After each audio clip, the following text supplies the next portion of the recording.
Baik, selamat sore. Saya ucapkan bagi teman-teman yang sudah hadir, yang sudah turut kembali bergabung di dalam Zoom meeting.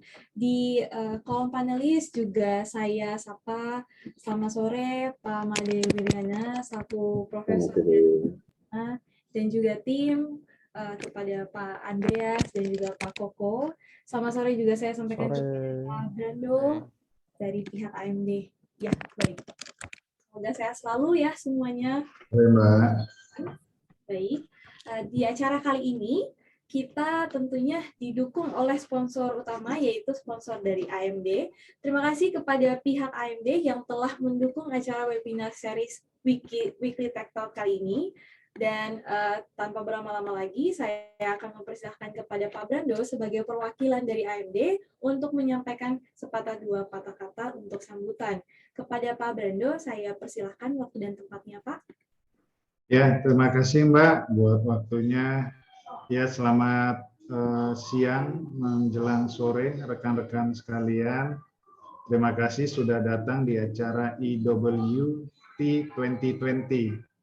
Ya, memang terus terang kenapa kita AMD mau support acara ini, karena kita tahu bahwa penggunaan open source itu untuk transaksi di dalam industri itu juga semakin tinggi saat ini. Dan kita sangat mensupport sekali apa yang dilakukan oleh Equinix di industri ini gitu. Dan oleh sebab itu kita sebagai perusahaan CPU yang dimana kita sekarang menjadi salah satu company atau perusahaan yang high performance computing yang saat ini lagi happening, dan kita percaya bahwa dengan solusi yang kita miliki ini bisa memberi dampak, bisa memberi manfaat yang lebih signifikan gitu. Jadi solusi yang diberikan ini dengan teknologi yang kita tanamkan di dalamnya itu memberi banyak manfaat buat masyarakat umum, buat korporasi, institusi, dan pemerintah gitu. Jadi hari ini dari saya selaku perwakilan dari AMD, buat rekan-rekan semua silakan menikmati, silakan mempelajari setiap ilmu-ilmu, setiap materi-materi yang diajarkan dari para pakarnya. Terima kasih, selamat sore. Baik Pak Brando, terima kasih. Ya, untuk teman-teman sekalian, tanpa berlama-lama lagi, sebentar lagi kita akan memulai webinar series kali ini. Dan sebelum itu, saya mau menyampaikan kepada para peserta, para audiens yang sudah bergabung bersama-sama, bila mana ada yang ingin bertanya nanti, ketika memiliki pertanyaan, dapat langsung disampaikan di kolom Q&A, dan juga dapat menggunakan fitur raise hands, dan nanti kita akan allow to talk ya kepada teman-teman sekalian. Jadi nanti kita akan membahas pertanyaan setelah pre-record itu selesai dilaksanakan, yaitu di sesi live discussion. Kemudian untuk teman-teman yang akan menyampaikan pertanyaan, mohon untuk tidak menyampaikan hal-hal yang mengandung sara, provokasi, maupun juga dengan ujaran kebencian. Untuk teman-teman yang join di live Facebook dan juga di YouTube, bisa bergabung langsung bersama dengan kami di Zoom Meeting saja, karena untuk pertanyaannya hanya dapat disampaikan nih di Zoom Meeting. Untuk teman-teman yang di YouTube dan juga live Facebook, bila mana mencari-cari di Zoom Meeting-nya di mana, teman-teman bisa cek di media sosial Equinix Business Solutions, yaitu di Twitter, Facebook, di Instagram, maupun juga di YouTube. Oke? Tanpa berlama-lama lagi, kita akan mulai webinar series kali ini dengan topik konfigurasi hardware di dunia perbankan. Apa pentingnya? Kenapa kita harus memilih hardware yang dianggap penting? Seharusnya bagaimana sih spesifikasi hardware yang baik itu? Apakah itu di bagian infra, vendor, maupun konsultan? Nah, untuk mendapatkan jawabannya, mari kita sambut pembicara kita, yaitu Pak Julianto Sutandang. Nah, beliau merupakan technopreneur dan juga full stack IT solution provider dan hardware hingga business process engineering yang selalu bersemangat dalam memberikan solusi berbasis open source di dunia IT. Oke, Silakan, kita akan mulai untuk video pre-recordnya. Materi. Untuk materinya.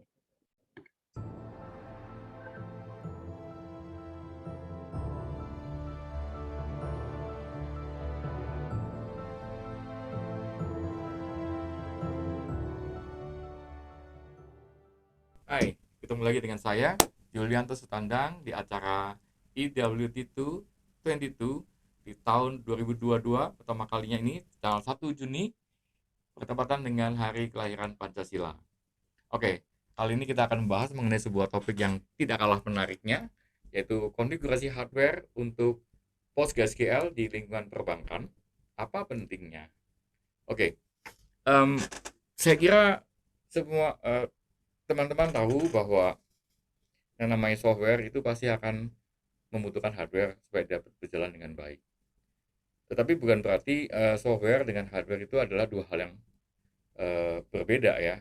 Dalam arti orang software tidak perlu tahu hardware ataupun sebaliknya. Kedua-duanya harus kita integrasikan dalam satu kesatuan yang sinergi agar dapat berjalan dengan lebih maksimal. Terutama dalam hal ini untuk RDBMS seperti PostgreSQL, dan saya kira ini juga berlaku untuk Oracle dan database lainnya. Dan lebih penting lagi untuk industri-industri tertentu yang sangat membutuhkan performa yang sangat tinggi untuk transaksi, yaitu contohnya adalah finansial, perbankan, ya saya kira fintech juga dan sebagainya, e-commerce. Nah, sekarang yang paling utama dari bahasan kita adalah seberapa penting kita mempertimbangkan konfigurasi hardware. Oke. Jadi seperti juga kalau saya boleh bayangkan sebuah CD ya. CD itu ada yang dalamnya cuman VCD yang zaman dulu ya. SVCD misalkan, ataupun DVD ataupun HD DVD. Sama-sama bentuknya CD seperti yang kita bisa lihat begitu ya. Namun bisa memiliki memiliki sebuah resolusi yang lebih baik ya, antara yang CD, VCD maupun yang DVD berbeda resolusinya. Itu yang membedakan adalah hardware-nya. Ya tentunya software-nya juga ya, tapi dalam ini kita melihat secara fisiknya sama-sama CD, tapi player-nya membedakan hasil output-nya, seperti itu kurang lebihnya. Saya kira sama dengan PostgreSQL, itu akan berjalan dengan baik kalau hardware-nya mendukung. Jadi di sini saya ingin mengemphasize bahwa PostgreSQL adalah sebuah aplikasi, kalau kita boleh sebut aplikasi. Dia bukan termasuk OS misalkan, tapi memang sebuah aplikasi yang berada di atas OS. Namun dia memiliki kemampuan yang berbeda, memiliki perlakuan yang berbeda dengan aplikasi lainnya. Sebelum kita berangkat lebih lanjut, saya akan jelaskan mengenai penggunaan software.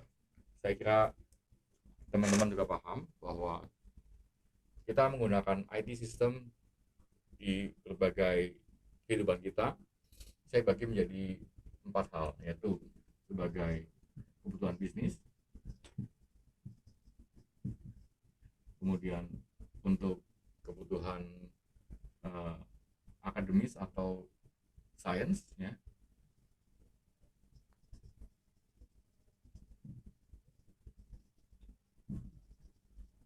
untuk riset begitu, ketiga military, dan keempat lainnya. Oke, jadi tentunya empat-empatnya ini memiliki fokus yang berbeda dan membutuhkan aplikasi yang juga tidak sama, dan tentunya akan memiliki preference terhadap hardware yang berbeda. Jadi kali ini kita tidak akan bahas yang poin 2, 3, dan 4 ya. Jadi semoga tidak disalahpahami bahwa yang kita suggest ini bersifat global, tapi hanya untuk bisnis saja, ya kan? Bisnis ini dalam menggunakan IT system sangat luas ya. Ini saya kerucutkan lagi untuk yang bersifat finansial.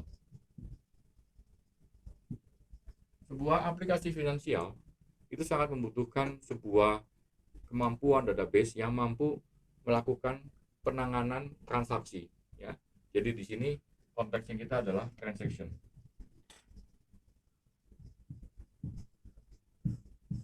dalam kemampuan database, di dalam melihat kemampuan database dalam menangani transaksi itu, maka kita harus melihat melihat beberapa parameter ya.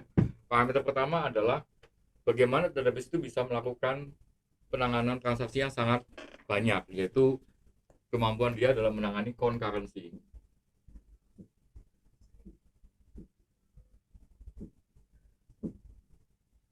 Jadi berapa koneksi yang bisa ditangani oleh database tersebut? Apakah dia bisa tangani 100, 1000 atau lebih dari itu? Kemudian berapa besar data yang bisa di-handle ya? Kemudian dan lain sebagainya. Kecepatan. Saya kira kita bicara dulu concurrency ya. Concurrency ini adalah kemampuan secara paralel database melayani request ya. Request ini dari aplikasi. Kalau kita bayangkan ini ada sebuah database gitu kan yang menerima request dari berbagai macam applications ya. Aplikasinya apa macam-macam ya. Mulai dari mungkin mobile banking, internet banking, SMS banking, dan lain sebagainya. Nah, aplikasi-aplikasi ini tentunya mengarah kepada sebuah database, misalkan satu database atau mungkin beberapa database gitu kan. Ketika dia mengarah begini, maka ada sebuah request yang kemungkinan sama, memiliki user yang sama atau memiliki mengakses ke merchant atau biller yang sama dan lain sebagainya. Nah, untuk itu maka di dalam proses melaksanakan concurrency yang baik, kita harus mempertimbangkan namanya locking ya. Locking di sini adalah satu kemampuan untuk bisa mengunci resource, sehingga resource itu tidak diakses bersamaan oleh dua proses yang berbeda atau dua mekanisme yang berbeda. Contohnya saldo. Kalau saldo seseorang diakses oleh dua aplikasi misalkan, tentunya akan jadi masalah kalau tidak ada locking. Locking ini adalah penguncian terhadap sebuah resources. Dengan demikian, si sistem akan menjadi lebih lambat. Kalau misalkan ternyata proses lockingnya bermasalah atau lambat gitu kan. Nah, disinilah kita melihat karena database menangani transaksi yang sangat banyak dan paralel, concurrent gitu ya, maka database itu harus mampu melakukan proses locking itu dengan sangat cepat. Di dalam konsep ACID ya, di sini locking ini adalah bagian dari isolation dan atomicity ya. Sebuah transaksi bisa menjadi transaksi yang atomik karena adanya locking. Dengan locking pun kita bisa mengisolasikan antara satu transaksi dengan transaksi lainnya. Ada dua transaksi ya kan, mengakses pada resource yang sama. Ini transaksi A, ini transaksi B. Ini resource-nya X gitu kan. Ketika A mengakses X, maka B tidak bisa akses ya kan, karena ada lock ya kan. Jadi ini ada kayak semacam switch-nya, siapa yang boleh akses, A atau B gitu kan. Kemudian setelah selesai A akses, barusan B boleh akses. Jadi ketika A mengakses X, B menunggu, dan kemudian B akan mengakses kemudian setelah A selesai akses, sehingga X memiliki nilai yang sama pada satu saat, tidak dikasih atau mendapatkan nilai yang berbeda ya pada satu saat. Di situ menjadi konsisten ya. Di sini setelah concurrency kita ada konsistensi data gitu ya. Jadi dengan adanya locking untuk menjamin datanya tetap konsisten, tidak berubah, itu membutuhkan satu mekanisme yang sangat dibutuhkan oleh dunia bisnis, dan itu yang disediakan juga oleh prosesor. Nah, prosesor bagaimana cara menyediakan locking nanti kita akan bahas, tapi yang jelas kebutuhan locking ini adalah hal yang penting yang harus kita pahami baik-baik. Itu satu hal. Kemudian tidak kalah pentingnya setelah concurrency dan konsistensi ya, boleh concurrent tetapi datanya kacau balau kan percuma ya. Boleh konsisten tapi tidak bisa concurrent juga percuma ya. Karena kita jadinya tidak bisa pakai karena kita butuh yang banyak, bisa dikerja dengan banyak namun hasilnya tetap konsisten. Yang tidak kalah pentingnya adalah durable atau data integrity kita sebutnya. Atau saya sebutnya lebih singkatnya integrity saja. Oke.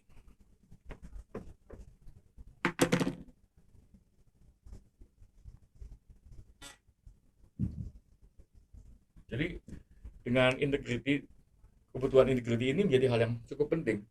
Data diakses, diproses, kemudian menjadi satu data yang matang. Transaksi, ya si A kirim uang ke si B terima uang, dan kemudian tiba-tiba mati lampu misalkan, datanya nggak hilang. Yang sudah dikirim dari A ke B tetap ada, ya kan? B tetap duitnya, nggak hilang duitnya. A juga tetap berkurang duitnya, nggak bukannya tidak berkurang gitu kan. Jadi konsistensi terjamin dan datanya tetap intact walaupun ada disaster atau tadi ya, misalkan mati lampu atau listriknya mati gitu ya, bukan mati lampu ya, listrik gitu ya. Nah, bagaimana caranya database menjamin integriti data itu? Ya, dengan cara di dalam konsep SCID ini ada di durability. Nah, bagaimana menjaga durability adalah dengan menuliskan sebuah transaksi commit, ya, yang sudah commit all the way down to this. Jadi commit all the way down to this. Commit all the way down to this artinya ketika sebuah transaksi sudah settle, sudah set, sudah deal, maka dituliskan langsung ke dalam disk ketika itu ya, pada waktu yang sangat singkat gitu ya, supaya bila misalkan setelah commit ada disaster, lights out begitu kan, atau mati lampu atau mati listrik begitu kan, maka datanya tidak hilang karena sudah tertulis di dalam disk ya. Nah, di sini akan saya jelaskan kemudian bagaimana cara penulisannya dan seterusnya. Yang jelas kita paham bahwa database ternyata memang sangat tergantung kepada akses ke disk gitu ya. Di sini yang sangat berbeda dengan aplikasi ya. Dua-duanya ini berbeda, locking dan commit all the way down to disk.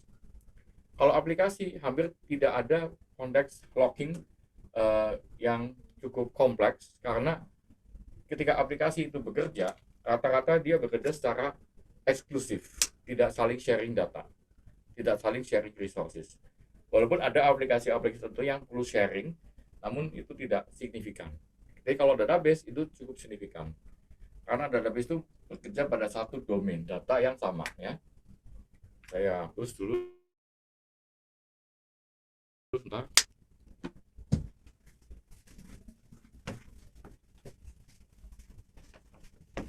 Jadi ada sebuah database domain ya, di mana ada tabel A, tabel B gitu kan, tabel master gitu kan,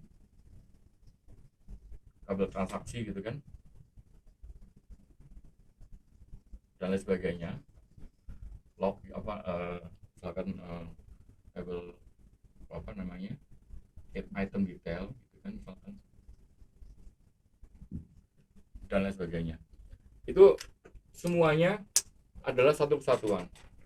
Ketika seseorang mengakses sebuah internet banking, si A, dia ada di sini account si A, kemudian mengakses transaksi transfer misalkan atau jual beli sesuatu, dia melibatkan beberapa tabel, dan itu akan juga account lainnya akan mengakses beberapa tabel yang juga berbeda.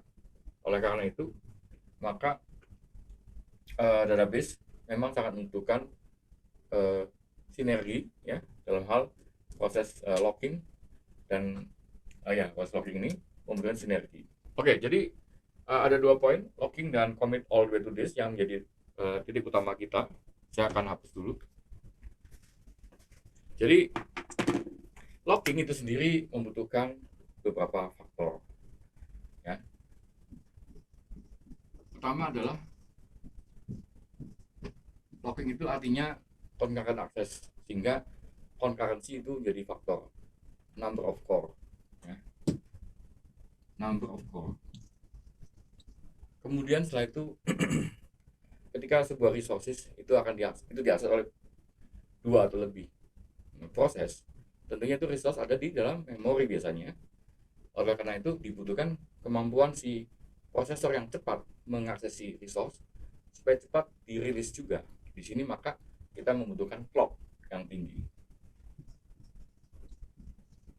Ya.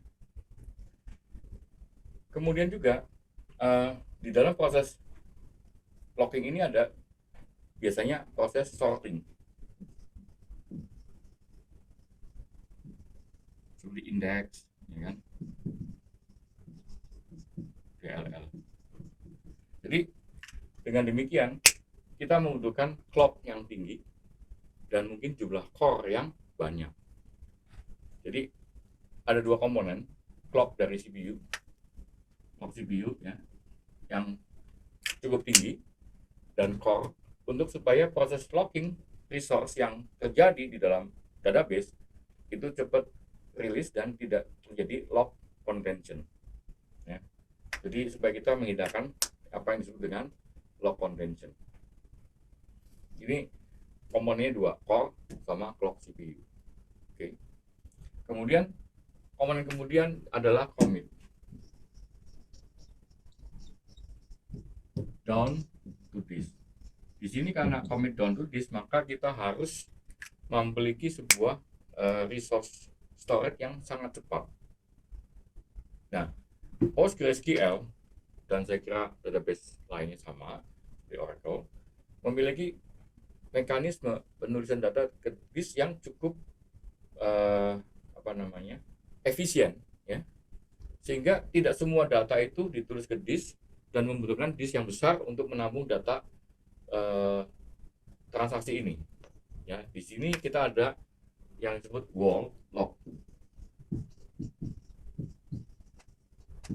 Wall lock ini adalah sebuah log yang menampung transaction.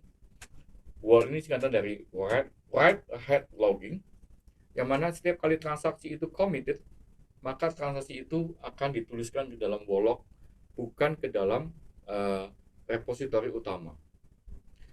Ini saya buatkan analogi seperti seseorang yang mengembalikan buku dari perpustakaan, mengambil buku ke perpustakaan.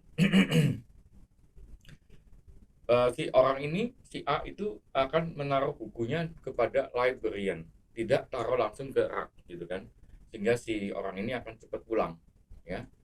Nah, si A ketika dia menaruh buku di librarian, seperti halnya dia naruh di wall log, gitu ya. Nanti librarian ketika sudah pada pulang, dia akan tatain di rak, sehingga raknya tidak jumble, ya kan. Karena kalau semua orang akses ke rak, nanti raknya rebutan tangga, rebutan dan seterusnya, gitu kan. Untuk memudahkan, ditulis dulu di dalam sebuah tempat yang kecil tapi cepat, gitu ya, di dalam wall log. Kemudian nantinya dia akan didistribusikan ke repositori atau direktori utamanya. Kemudian, nah, disinilah kita membutuhkan wall log dengan kecepatan yang sangat tinggi. Ya. Nah, oke, nanti kita akan bahas tentang spesifikasinya. Sementara itu kita tahu dulu ada dua komponen utama yang harus kita pahami baik-baik. Jadi I/O yang cepat, high I/O. Kita membutuhkan high I/O yang tinggi agar log ini dapat dituliskan dengan cepat. Yang ketiga adalah kita membutuhkan memori yang cukup, ya. Saya tidak bisa menyampaikan berapa besar memori yang dibutuhkan. Namun PostgreSQL membutuhkan memori yang cukup baik, semakin besar semakin baik. Karena kalau memorinya cukup besar, maka datanya akan banyak ditampung, di cache di memori, sehingga suatu ketika akan dibutuhkan kembali, datanya masih ada di memori. Itu yang kita sebut sebagai shared buffer pool.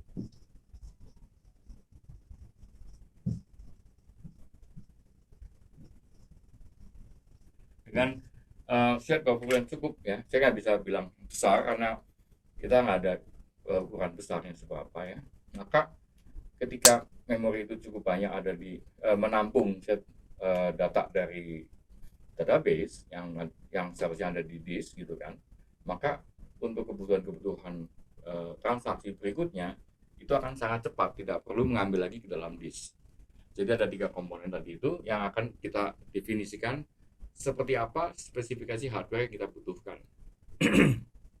Jadi, satu tentang clock CPU yang cukup tinggi, 2 jumlah core yang cukup banyak, Kemudian yang ketiga adalah yang memiliki I/O yang sangat tinggi, high I/O, dan kemudian mungkin ya memori yang cukup besar, gitu ya. Tiga itu adalah komponen utama yang kita butuhkan untuk bisa membangun sebuah Postgres yang baik, yang memiliki performa tinggi yang dibutuhkan oleh perbankan dan industri lainnya yang membutuhkan transaksi yang tinggi. Oke, jadi langsung saja, teman-teman biasanya memikirkan kita mau install Postgres di atas apa? Bare metal, begitu? Ataukah di atas VM, begitu? Ataukah di atas kontainer? Ya. Jadi ini ada tiga hal yang mesti kita pahami baik-baik. Mana yang paling baik? Ya, yang paling baik saya kira tergantung kebutuhan. Ya. Pertama, jika kita meletakkan di atas bare metal, maka semua resources kita pakai untuk PostgreSQL, ya, sehingga kita nggak bisa gunakan untuk yang lain. Dan saya kira itu cukup normal untuk kebutuhan Postgres yang biasanya memiliki kebutuhan untuk transaksi yang tinggi. Bagaimana dengan VM? Pada dasarnya VM bisa saja kita gunakan, namun tidak maksimal, tidak baik, karena VM itu melakukan virtualisasi baik terhadap CPU, memori maupun storage. Saya kira yang lebih agak sedikit berat adalah storage-nya. Itu akan sangat lebih sangat suffering ya, karena overhead yang diterima oleh storage akan sangat besar. Jadi kita tuliskan di sini tentang CPU, memori, dan I/O. Kalau storage kita bicara I/O ya. Kalau CPU di dalam real bare metal itu anggaplah 100% kita kepakai. Kalau di VM saya kira dia akan turun jadi sekitar 90 sampai dengan 85%. Oke. Sedangkan memori itu tidak ada perbedaan karena memori sebetulnya tidak divirtualisasi. Ya. Jadi hanya dialokasi saja, di mapping saja. Nah, kalau I/O ini lumayan ya, dari mulai kalau kita pakai I/O 100%, kita akan turun di sini bisa menjadi hanya mungkin 70% sampai dengan mungkin 50%, tergantung jenis storage-nya. Ya. Bisa aja mungkin lebih cepat ya, ada yang lebih cepat bisa saja. Namun saya kira itu tergantung teknologi yang digunakan. Tapi penurunan percentage di sisi I/O ini menjadi satu hal yang sangat signifikan. Ya, karena satu, I/O ini cukup mahal. Dua, I/O ini adalah tempat yang sangat penting karena proses commit yang all the way to disk ini setiap saat terjadi. Jadi faktor utama I/O ini sangat besar ya terhadap kecepatan. Saya kira mungkin faktornya bisa sampai di atas majority ya, di atas 50%, bahkan sampai dengan 90% in some cases. Jadi artinya kalau sebuah sistem yang tidak menggunakan sebuah I/O yang baik, dia hanya perform misalkan 1000 gitu misalkan, kalau dia gunakan I/O yang baik, kita bisa perform sampai dengan 10.000, lebih cepat 10 kali. Ini dalam kasus-kasus tertentu kita memang menemui hal seperti ini. Oke, nah langsung kita bicara tentang mana baik, bare metal, virtualization atau containerization. Jadi kalau bare metal jelas itu kita pakai semua, kita lihat 100%. Kalau virtualization itu ya tadi ada penurunan ya, tentunya kita tidak prefer kalau ternyata itu ada penurunan resources gitu kan. Secara singkat kami tidak sarankan menggunakan VM. Namun kalau ingin mempertimbangkan containerization, saya kira itu juga masih bisa.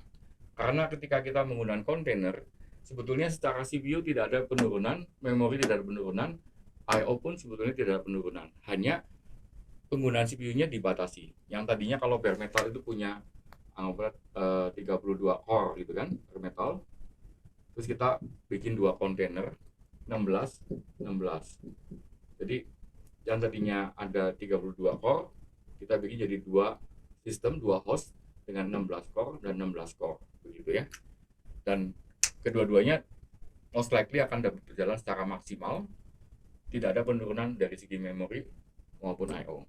Jadi saya kira untuk masalah bare metal, VM maupun containerization sudah bisa kita jawab masing-masing. Oke. Kemudian yang berikutnya, apa yang bisa kita dapatkan dari dari market ya. Oke, kalau kita bicara hardware apa yang bisa kita dapatkan dari market, ya kan? Kita pertama kali bicara tentang prosesor dulu ya, karena itu yang paling penting. Kebetulan memang kita adalah partnernya AMD ya. Webinar ini juga disponsori oleh AMD. Kenapa kita mempromosikan AMD? Karena memang itu yang terbaik untuk prosesor di dunia saat ini. Oke, kita kita kembali ke sebelumnya AMD. Opsi apa yang kita dapatkan dari pasar untuk prosesor? Oke, saya kira itu cukup jelas ya. Prosesor di dunia ini hanya beberapa, tidak banyak. Jumlah manufacturer prosesor saya kira lebih sedikit daripada manufacturer roket ya. Jadi pertama adalah AMD. Yang kedua, tentunya kalah pentingnya ya Intel. Ya. Ketiga apa? Ada yang tahu? Saya kira kalau pernah dengar Power IBM, ya. Atau mungkin kalau pernah pakai ARM, ya. Namun masih belum ada ya yang penggunaan ARM di dalam dunia bisnis di back end data center saya kira. Jadi kalau Power ini punya IBM dan saya kira sudah 3-4 tahun sudah terkalahkan oleh Intel maupun AMD, dan mulai tahun 2019 ke atas, tahun 2020 ke atas itu AMD sudah jauh lebih baik dan lebih cepat daripada Intel dari segi kemampuan komputasi, clock, dan jumlah core. Jadi untuk kebutuhan logging ya, clock-nya, jumlah core-nya itu udah sangat jauh. AMD yang Zen 3 saat ini itu punya kemampuan sekitar 1,6 kali lebih cepat daripada Zen 2 ya, dimana Zen 2 ini sudah 2 kali lipat daripada soketnya Intel. Jadi satu server dengan 2 soket Intel secara umum itu bisa disamakan atau di overcome oleh satu prosesor AMD yang Zen 2 dan Zen 3 itu lebih cepat lagi. Saya agak lupa, kayaknya sih ini ada 6 ya. Jadi secara kemampuan processing dan jumlah core juga ini 64 core ya, sangat besar, sangat densitasnya sangat tinggi, karena saat ini saya kira baru Epic ya Zen 3 namanya kelasnya Epic Zen 3 yang 64 core lah yang paling tinggi jumlah core di dalam satu soketnya. Oke, jadi saya kira untuk CPU nggak ada yang perlu kita pertimbangan lagi saya kira ya, karena pilihannya memang nggak banyak.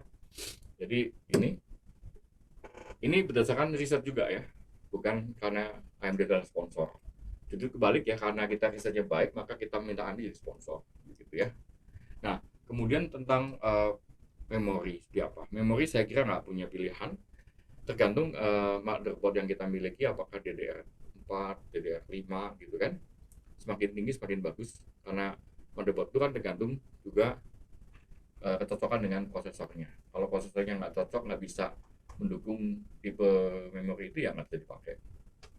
Jadi nggak ada pilihan banyak, cuman berapa banyak memori yang kita bisa sediakan, itu saja.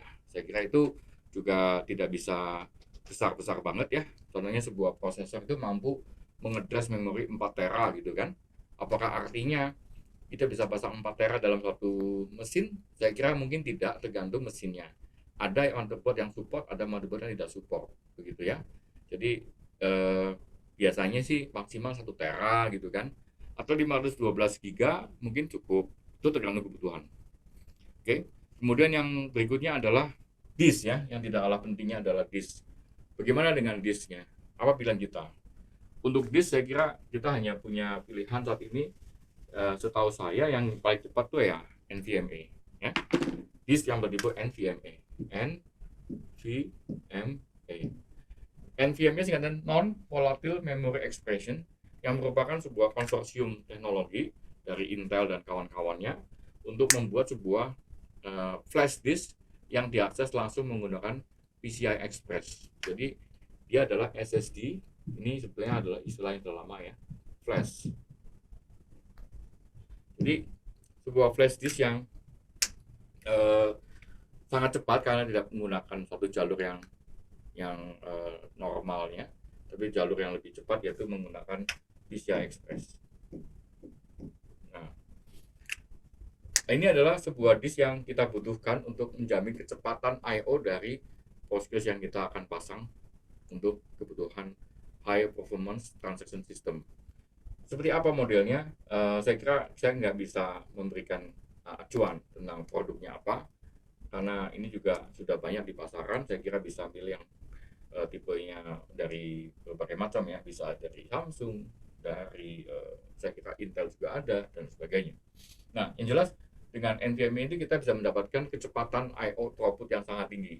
Saya dengar terakhir itu ada yang sampai 7 GB ya, 7 GB per second untuk read atau write. Saya lupa. Saya kira write juga 7 GB. Artinya dengan kecepatan setinggi itu maka menjamin proses commit yang tadi kita butuhkan sangat cepat akan terjamin kecepatannya, sehingga database kita akan berperform, akan berjalan dengan sangat baik dan maksimal seperti itu. Oke, ada banyak pilihan tentang NVMe, bisa dari NVMe-nya disediakan oleh Samsung atau Intel dan lainnya. Saya kira kita bisa pilih apa yang disediakan oleh pasar, dan saya kira yang terakhir itu bisa sampai 7 GB per second, sangat menarik. Saya kira begitu teman-teman, bagaimana kita memilih hardware yang baik untuk sebuah Postgres yang kita gunakan di lingkungan high performance. Jangan salah pilih yang baik, dan juga nanti setelah kita install, kita pasang, tentunya ada tuning ya, tuning di sisi server Postgres-nya, dan juga mungkin tuning di sisi aplikasi maupun di query-query-nya agar Postgres kita dapat berfungsi secara maksimal. Saya kira begitu dulu, nanti kita akan melanjutkan dengan tanya jawab. Silakan.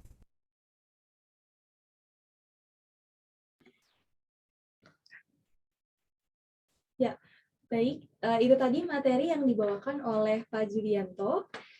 Kini kita tiba di acara puncaknya, yaitu sesi live discussion bersama dengan Pak Julianto. Dan saat ini telah hadir bersama-sama dengan saya di tempat ini, yaitu Pak Julianto. Kami persilahkan Pak untuk hadir. Oke, thank you Jess. Halo, apa kabar? Halo Pak. Baik Pak, apa Hai kabar teman-teman, Pak? ya. Thank you. Ayo kita mulai acara sesi tanya jawab live-nya. Bagaimana Jess? Sudah ada beberapa pertanyaan nih? Di sini sudah ada 3 pertanyaan nih Pak. 3 pertanyaannya juga beranak cucu ya Pak. Oke. Lumayan Mungkin banyak. sebelumnya saya mau menyapa dahulu para panelis yang ada di panelis ya, teman-teman kita. Pak Made Wiriana, apa kabar Pak? Sehat selalu Pak ya. Pak Oko dan Pak Andreas, Pak Brando ya, selamat sore Pak Brando. Suaranya nggak ada ya?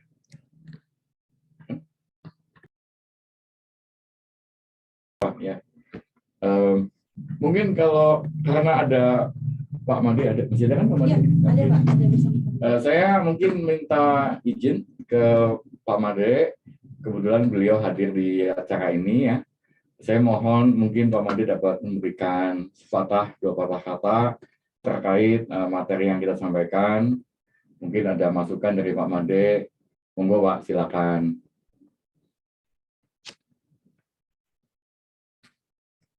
Suaranya sepertinya belum masuk Pak. Iya. Masih di mute. Apakah kedengeran suara saya? Ya udah kedengeran Pak.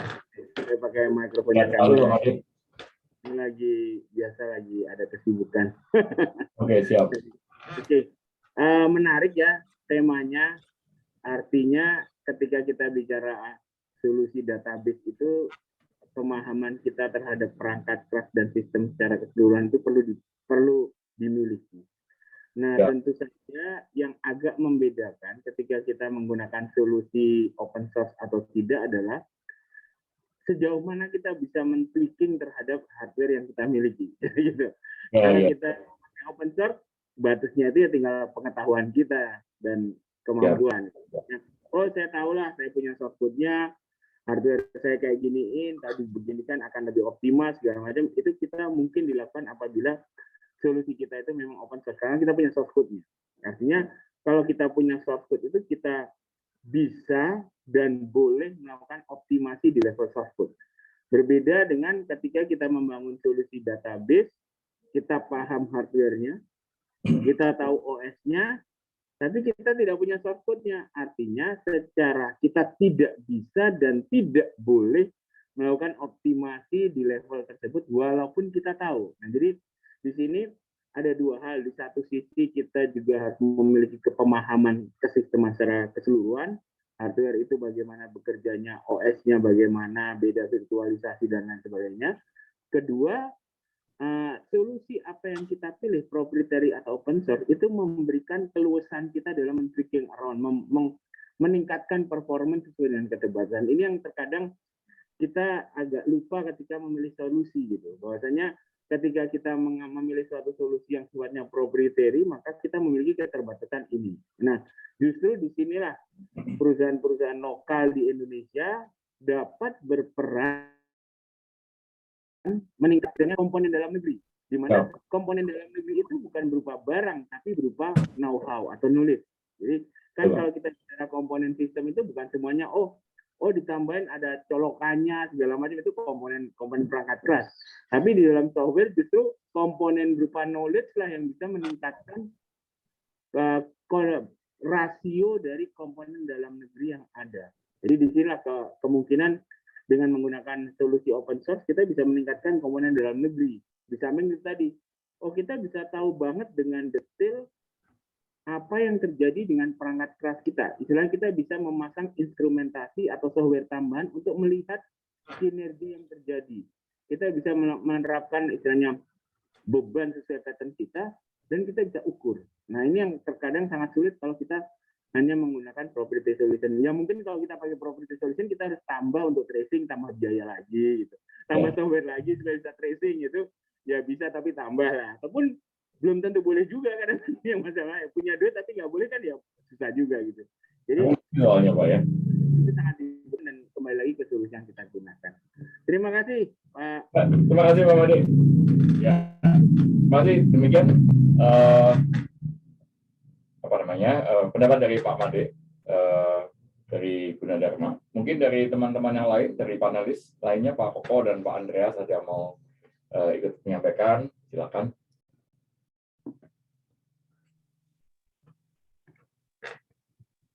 Apa ada? Cukup Pak, cukup Pak. Ya. Baik, kalau gitu saya akan. Pak Koko mau, silakan. Pak Koko silakan Pak. Monggo Pak. Ini teman kita dari Gunadarma juga. Iya, jadi kalau suaranya ini Pak, echo Pak. kalau sebelahnya speaker. Kirain mau karaoke Pak. Ya,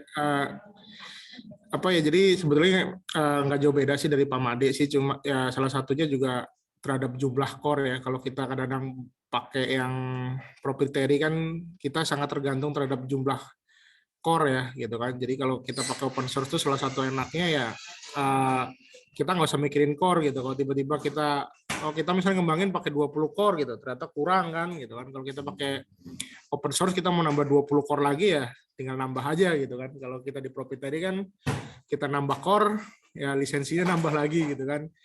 Untuk nambah lisensi, apalagi kan saya lebih sering di pemerintahan ya, untuk ngajuin beli lisensi lagi lama lagi, setahun lagi gitu. Jadi nggak bisa, justru menggunakan proprietary itu kadang-kadang malah jadi nggak bisa cepet gitu, nggak bisa sat-sat bet-bet gitu, nggak bisa gitu kadang-kadang gitu. Jadi kalau open source kan ya udahlah, ya beli hardware aja lah, kalau nggak ngumpulin hardware yang udah ada misalnya gitu kan, kita install Postgre di situ gitu kan. Itu lebih fleksibel sih menurut saya sih sebenarnya kalau pakai perangkat-perangkat open source ya ketimbang proprietary, dan beberapa tools-toolsnya juga saya lebih bersahabat sih sebenarnya pakai open source ya, nggak terbatas database aja ya, bahkan kayak OS-nya aja kayak Windows itu kan ya bukan saya nggak suka Windows ya, cuman nggak bisa gitu loh, nyari ininya kok susah, harus ngeklik sana ngeklik sini gitu. Kalau di Linux kan yang open source tinggal buka lognya di mana, buka konfigurasi, udah jelas lah, ketemu semua, ngelistarnya gimana, udah mudah lah gitu. Jadi sebenarnya open source itu sebelum malah lebih fleksibel lah ketimbang kita pakai proprietary. Gitu sih Pak. Ya, thank you Pak Koko. Ya, thank you. Mungkin yang lain? Apakah masih ada? Pak, yang mungkin dari Pak Andreas ingin menyampaikan pendapat Pak. Pak Andreas, silakan Pak. Ya, Pak, mungkin kalau saya dari sisi aplikasi ya Pak, karena kalau saya kebetulan dengan timnya Pak Made, ya kalau dari aplikasi betul, kalau dengan menggunakan open source, kita bisa untuk customize dengan free dan sebagainya. Contoh kita punya ada case di... Suaranya hilang Pak. Tes. Ya, jadi ya kita pernah punya pengalaman juga terkait ini. Salah satu yang sekarang mungkin yang cukup banyak penggunaan Postgre di pemerintahan itu ada satu lembaga gitu ya, kita mengembangkan ketika kita membutuhkan resource yang besar, penambahan core dan sebagainya, dengan adanya open source itu lebih mudah dilakukan. Bahkan kita bisa melakukan tweaking juga dari sisi kernel dan sebagainya kalau memang kita punya pengetahuan yang cukup untuk itu. Dan itu dibuktikan juga untuk itu kita pernah melakukan transaksi mungkin nggak cukup besar, itu sampai 230.000 transaksi per detik, itu kita pernah lakukan seperti itu. Ada satu itu yang memang secara nasional kita harus switching seperti itu, dan itu dibuktikan bisa. Seperti dengan adanya Postgre dan kombinasi dengan hardware-nya yang mumpuni, itu penting sekali. Karena kalau tiba-tiba kita mengalami deadlock dan sebagainya, maka yang pusing bukan cuma dari sisi ini, yang kemudian pun akan menjadi problem juga. Jadi intinya pemilihan dari choice pertama kali menentukan itu juga akan sangat bermanfaat. Itu tambahan dari saya. Makasih Pak. Makasih Pak Andreas. Jadi kalau ada masalah di database, yang jadi masalah itu bukan cuma masalah teknis saja, bisa aja menjadi masalah yang politis dan sampai ke level atas gitu Pak ya. Ya baik, terima kasih Pak Made, Pak Koko dan Pak Andreas dari tim Gunadarma. Nah, mari kita mulai menjawab pertanyaan-pertanyaan dari para audiens. Siapa dulu nih? Ya, Pak, ini ada dari Pak Mulyadi. Ini beliau menggunakan fitur raise hand. Oh ya. Boleh saya? Ya silakan. Yang raise hand saya dahulukan. Monggo silakan Pak Mulyadi untuk bertanya langsung. Sudah? Halo? Tes. Bisa kedengaran Pak suaranya? Pak Mulyadi, apa kabar nih, teman lama kayaknya? Teman lama ya. ya. Halo Pak. Ya. Moga kabarnya sehat-sehat selalu Pak Jul. Lama nggak ketemu. Mau tanya Pak Jul. Sekarang ini kan kalau menurut saya tuh problemnya kalau database itu nggak apa-apa ya ngobrolin database sebentar ya. Database open source. Orang itu sering sekarang terbelah itu antara MySQL sama Postgre gitu ya. Saya tahu kalau tempatnya Pak Jul arahnya kemana. Tapi saya mau minta pandangan aja. Sekarang ini kalau database open source itu terkait pangsa pasar atau marketnya itu atau usage percentage-nya itu di instansi-instansi kalau secara umum gimana sih? Komposisinya lebih besar mana Postgre dan MySQL gitu. Karena belakangan tuh saya di beberapa project itu sering ragu-ragu gitu. Bukan ragu-ragu sih, seringkali itu pemilihannya tuh antara MySQL dengan Postgre itu seringkali jadinya tuh nggak ada acuan yang persis kecuali pada saat butuh suatu fitur tertentu gitu. Baik. Ya, kira-kira gitu. Semoga sehat selalu. Nanti kapan-kapan mampir ke kantor di Sampurna. Terima kasih. Ya, pertanyaan dari Pak Mulyadi karena raise hand saya dahulukan. Jadi jawabannya gampang, pilih Postgre saja, tidak ada yang lain. Jadi gini, pertama ya, kalau kita bicara dari open source, antara Postgre sama MySQL, tentunya pasti Postgres, karena Postgres lah dari open source. MySQL tidak tergolong sebagai open source. Loh, kenapa begitu? Nah, oke, saya akan jawab kemudian ya. Jadi pertama adalah Postgres yang open source, MySQL tidak. Kedua, Postgres compliant dengan ACID lebih baik daripada MySQL. Oke. MySQL itu untuk bisa comply 100% dengan ACID, mereka harus membutuhkan InnoDB. yang mana akan sangat lambat sekali dipakai dibanding MyISAM engine-nya. Nah, ini masalah, gitu Pak. Jadi maunya cepat, tapi tidak comply SCID. Comply SCID tapi nggak cepat. Jadi ini jangan salah nih, orang bilang MySQL cepat, iya, tapi tidak comply dengan transaksional, begitu ya. Oh, ada yang bisa transaksional InnoDB gitu. Oh iya, pakai aja InnoDB, jadinya lambat gitu kan. That's the story gitu Pak. Jadi MySQL itu sudah tidak lagi dipakai di dalam, ya saya kira masih ada lah ya. Cuman ini startup juga yang berpindah dari MySQL ke Postgres. Itu dua hal. Hal ketiga, ya tentunya masih banyak lagi lainnya.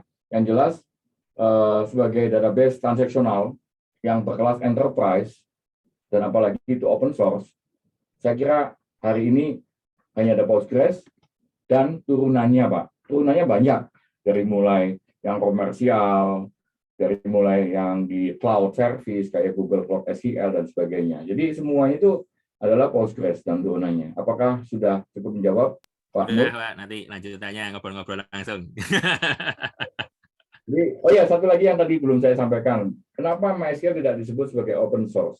Karena MySQL memiliki dual licensing, yaitu GPL dan komersial, yang mana MySQL tidak diperbolehkan digunakan di bisnis kalau tidak menggunakan atau membeli license yang komersial. Itulah kenapa kita golongkan bahwa MySQL itu tidak termasuk open source.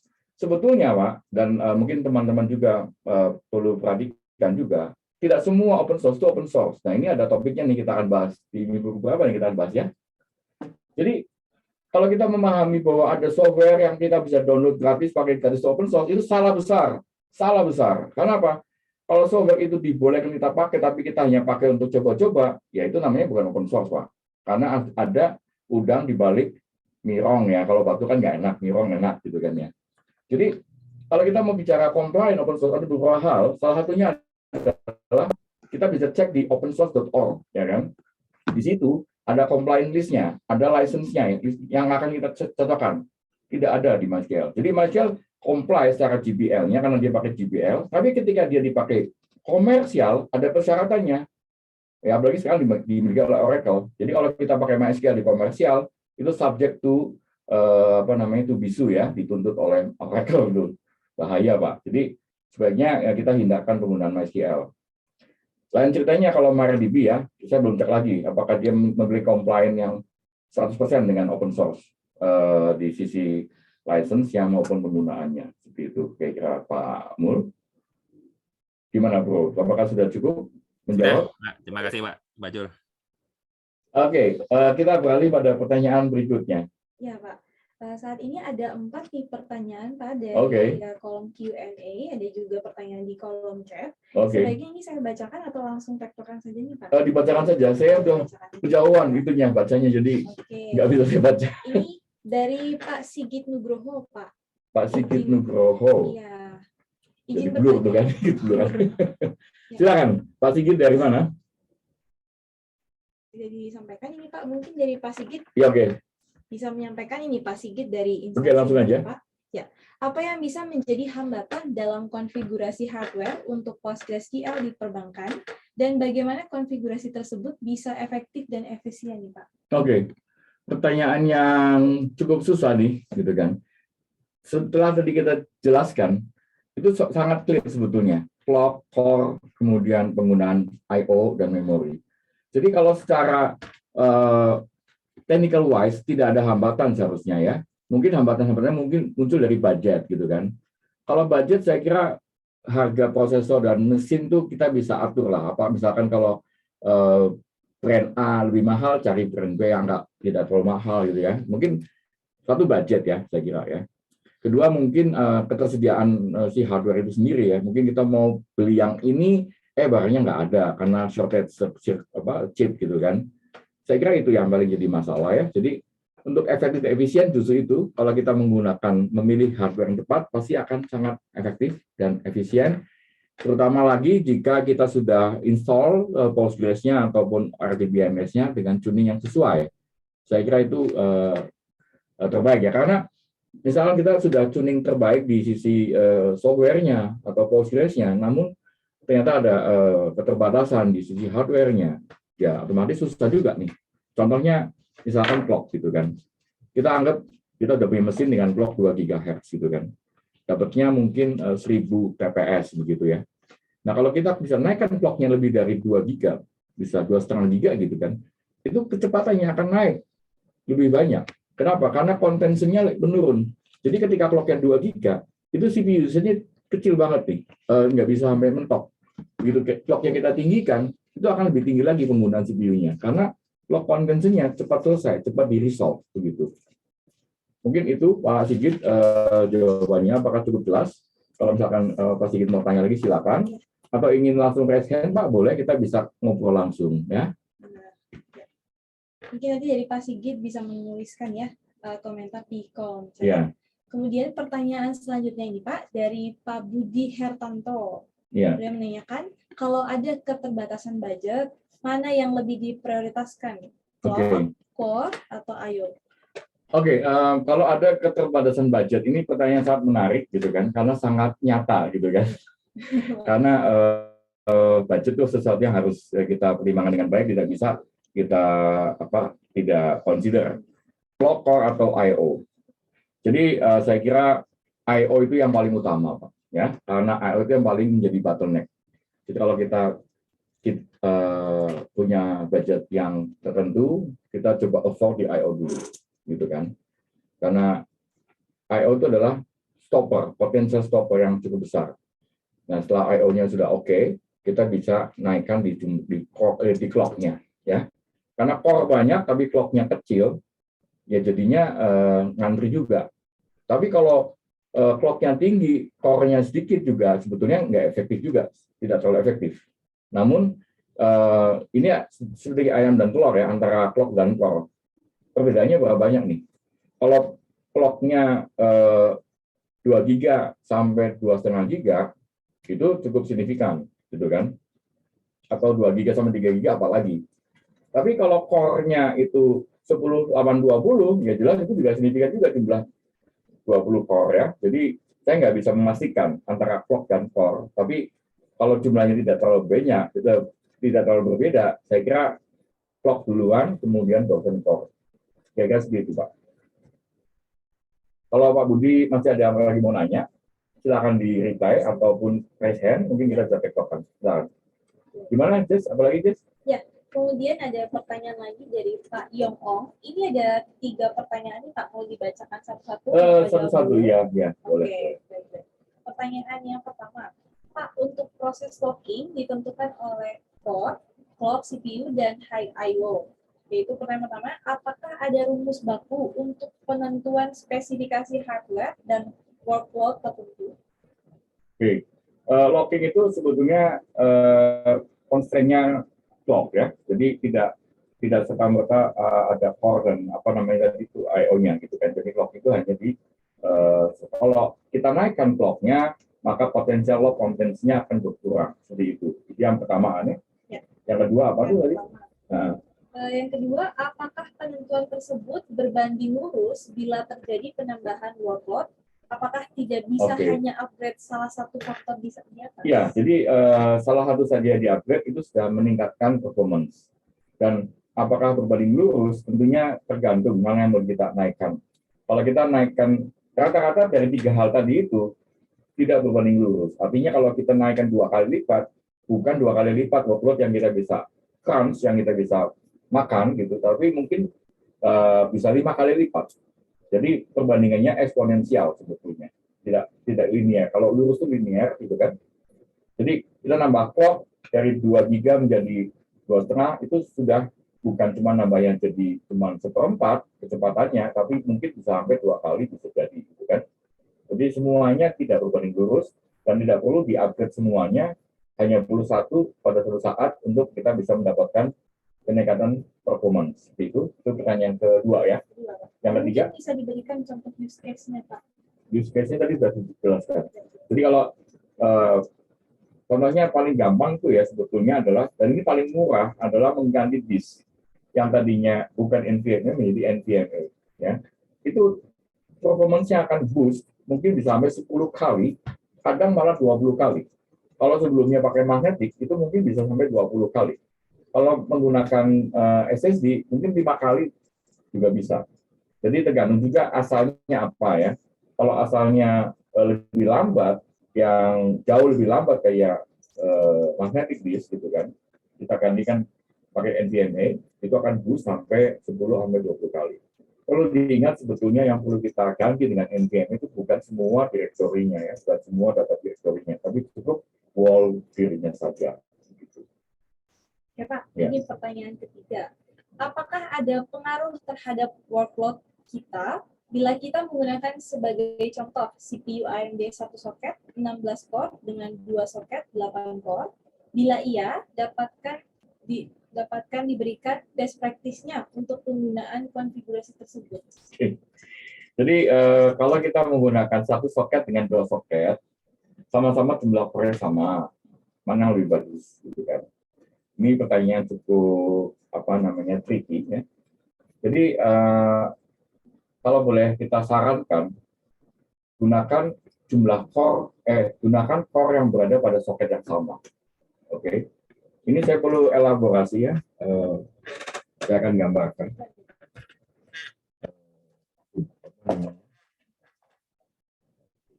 Yang mana dia? Oke. Nah, ini ya. Jadi kita gambarkan soket begini ya.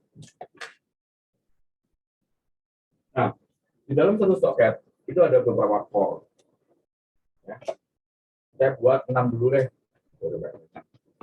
Ya, ada yang isinya 64 ya. Gitu ya. Apakah kelihatan? Oke. Kelihatan. Nah, kalau kita pakai 2 soket, berarti ada 2 begini ya. Oke. Ini perbedaannya antara aplikasi dengan database. Seperti yang kita tahu bahwa ada resource yang di-share di dalam database. Maka ketika ada resource yang di-share, instruksi mesin yang dijalankan oleh masing-masing core itu adalah satu kesatuan ya. Jadi kita tidak dapat menciptakan true parallelism. Jadi proses yang terjadi di dalam database itu ada satu kesatuan, saling terikat. Jadi ketika kita ada 2 soket begini, ada kemungkinan komunikasi data terjadi antara 2 soket. Ya. Sedangkan kalau kita nggak pakai 2 soket, yang ada di sini aja. Ya.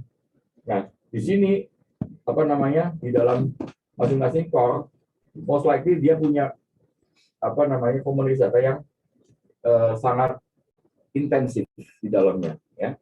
Sebagaimana contohnya kalau di AMD, ya, sekali lagi, karena memang kita pelajari hardware itu sampai dengan level prosesor dan sampai dengan desain arsitekturnya gitu kan. Nah, AMD ini kan punya interconnect communication cukup menarik ya, cukup canggih juga, namanya InfiniBasis. Di sini menghasilkan performa yang sangat baik. Makanya AMD perform well, sangat baik gitu kan. Jadi interconnect-nya ini menyebabkan dia sinergi sangat tinggi sehingga dalam satu soket ini terjadi satu sinergi computing yang sangat baik. Kita bisa menghasilkan TPS yang sangat besar. Namun kalau kita pakai 2 soket, ini kita perlu pertanyakan apakah antar soketnya bisa bekerja dengan baik, gitu kan? Ya, singkat cerita, berdasarkan pengalaman kita, kalau kita gunakan yang model begini kurang begitu baik kalau kita dibandingkan dengan 1 soket. Saya kira itu sudah cukup menjawab ya. Saya kasih elaborasi alasannya. Silakan, Jesse. Ya, baik, mungkin dari Pak Yong Ong, kalau misalnya ada pertanyaan atau yang kurang jelas, bisa langsung disampaikan di kolom komentar atau kolom chat, dan juga mungkin bisa raise hand juga ya Pak ya. Ya, silakan. Kalau ada yang kurang, silakan ditanyakan kembali. Kemudian Pak, ini kan ada pertanyaan juga nih dari kolom chat, tapi dari kolom Q&A belum selesai. Q&A nggak apa-apa. Saya langsung ke chat dulu ya Pak. Dulu ya, selang-seling. Ya, boleh. Oke, ini ada pertanyaan dari Pak Ari, Teh Deli. Bagaimana kinerja keamanan open source, utamanya PostgreSQL di perbankan? Apakah cukup mampu untuk diandalkan, Pak? Oke. Ini pertanyaan klasik ya, tentang keamanan software open source gimana, apalagi di perbankan, gitu kan. Dan jawabannya cukup sederhana, bahwa untuk keamanan, apalagi untuk software yang terkait di perbankan, tentunya harus mempertimbangkan banyak hal. bukan softwarenya sendiri yang perlu kita bahas, tapi bagaimana software itu diimplementasikan, ya, dari mulai cara dia dikonfigure, diinstal, ya kan, kemudian dioperasikan, kemudian siapa yang akan support dan seterusnya. Tentunya kalau di perbankan nggak bisa kita asal pakai open source gitu aja terus selesai gitu kan. Di perbankan kita harus memiliki mekanisme yang tepat karena juga ada persyaratan dari OJK bahwa setiap software yang dipakai itu mesti ada yang support. Contohnya begitu ya. Karena udah pasti orang bank nggak mungkin bertanggung jawab terhadap performance dari setiap software yang ada.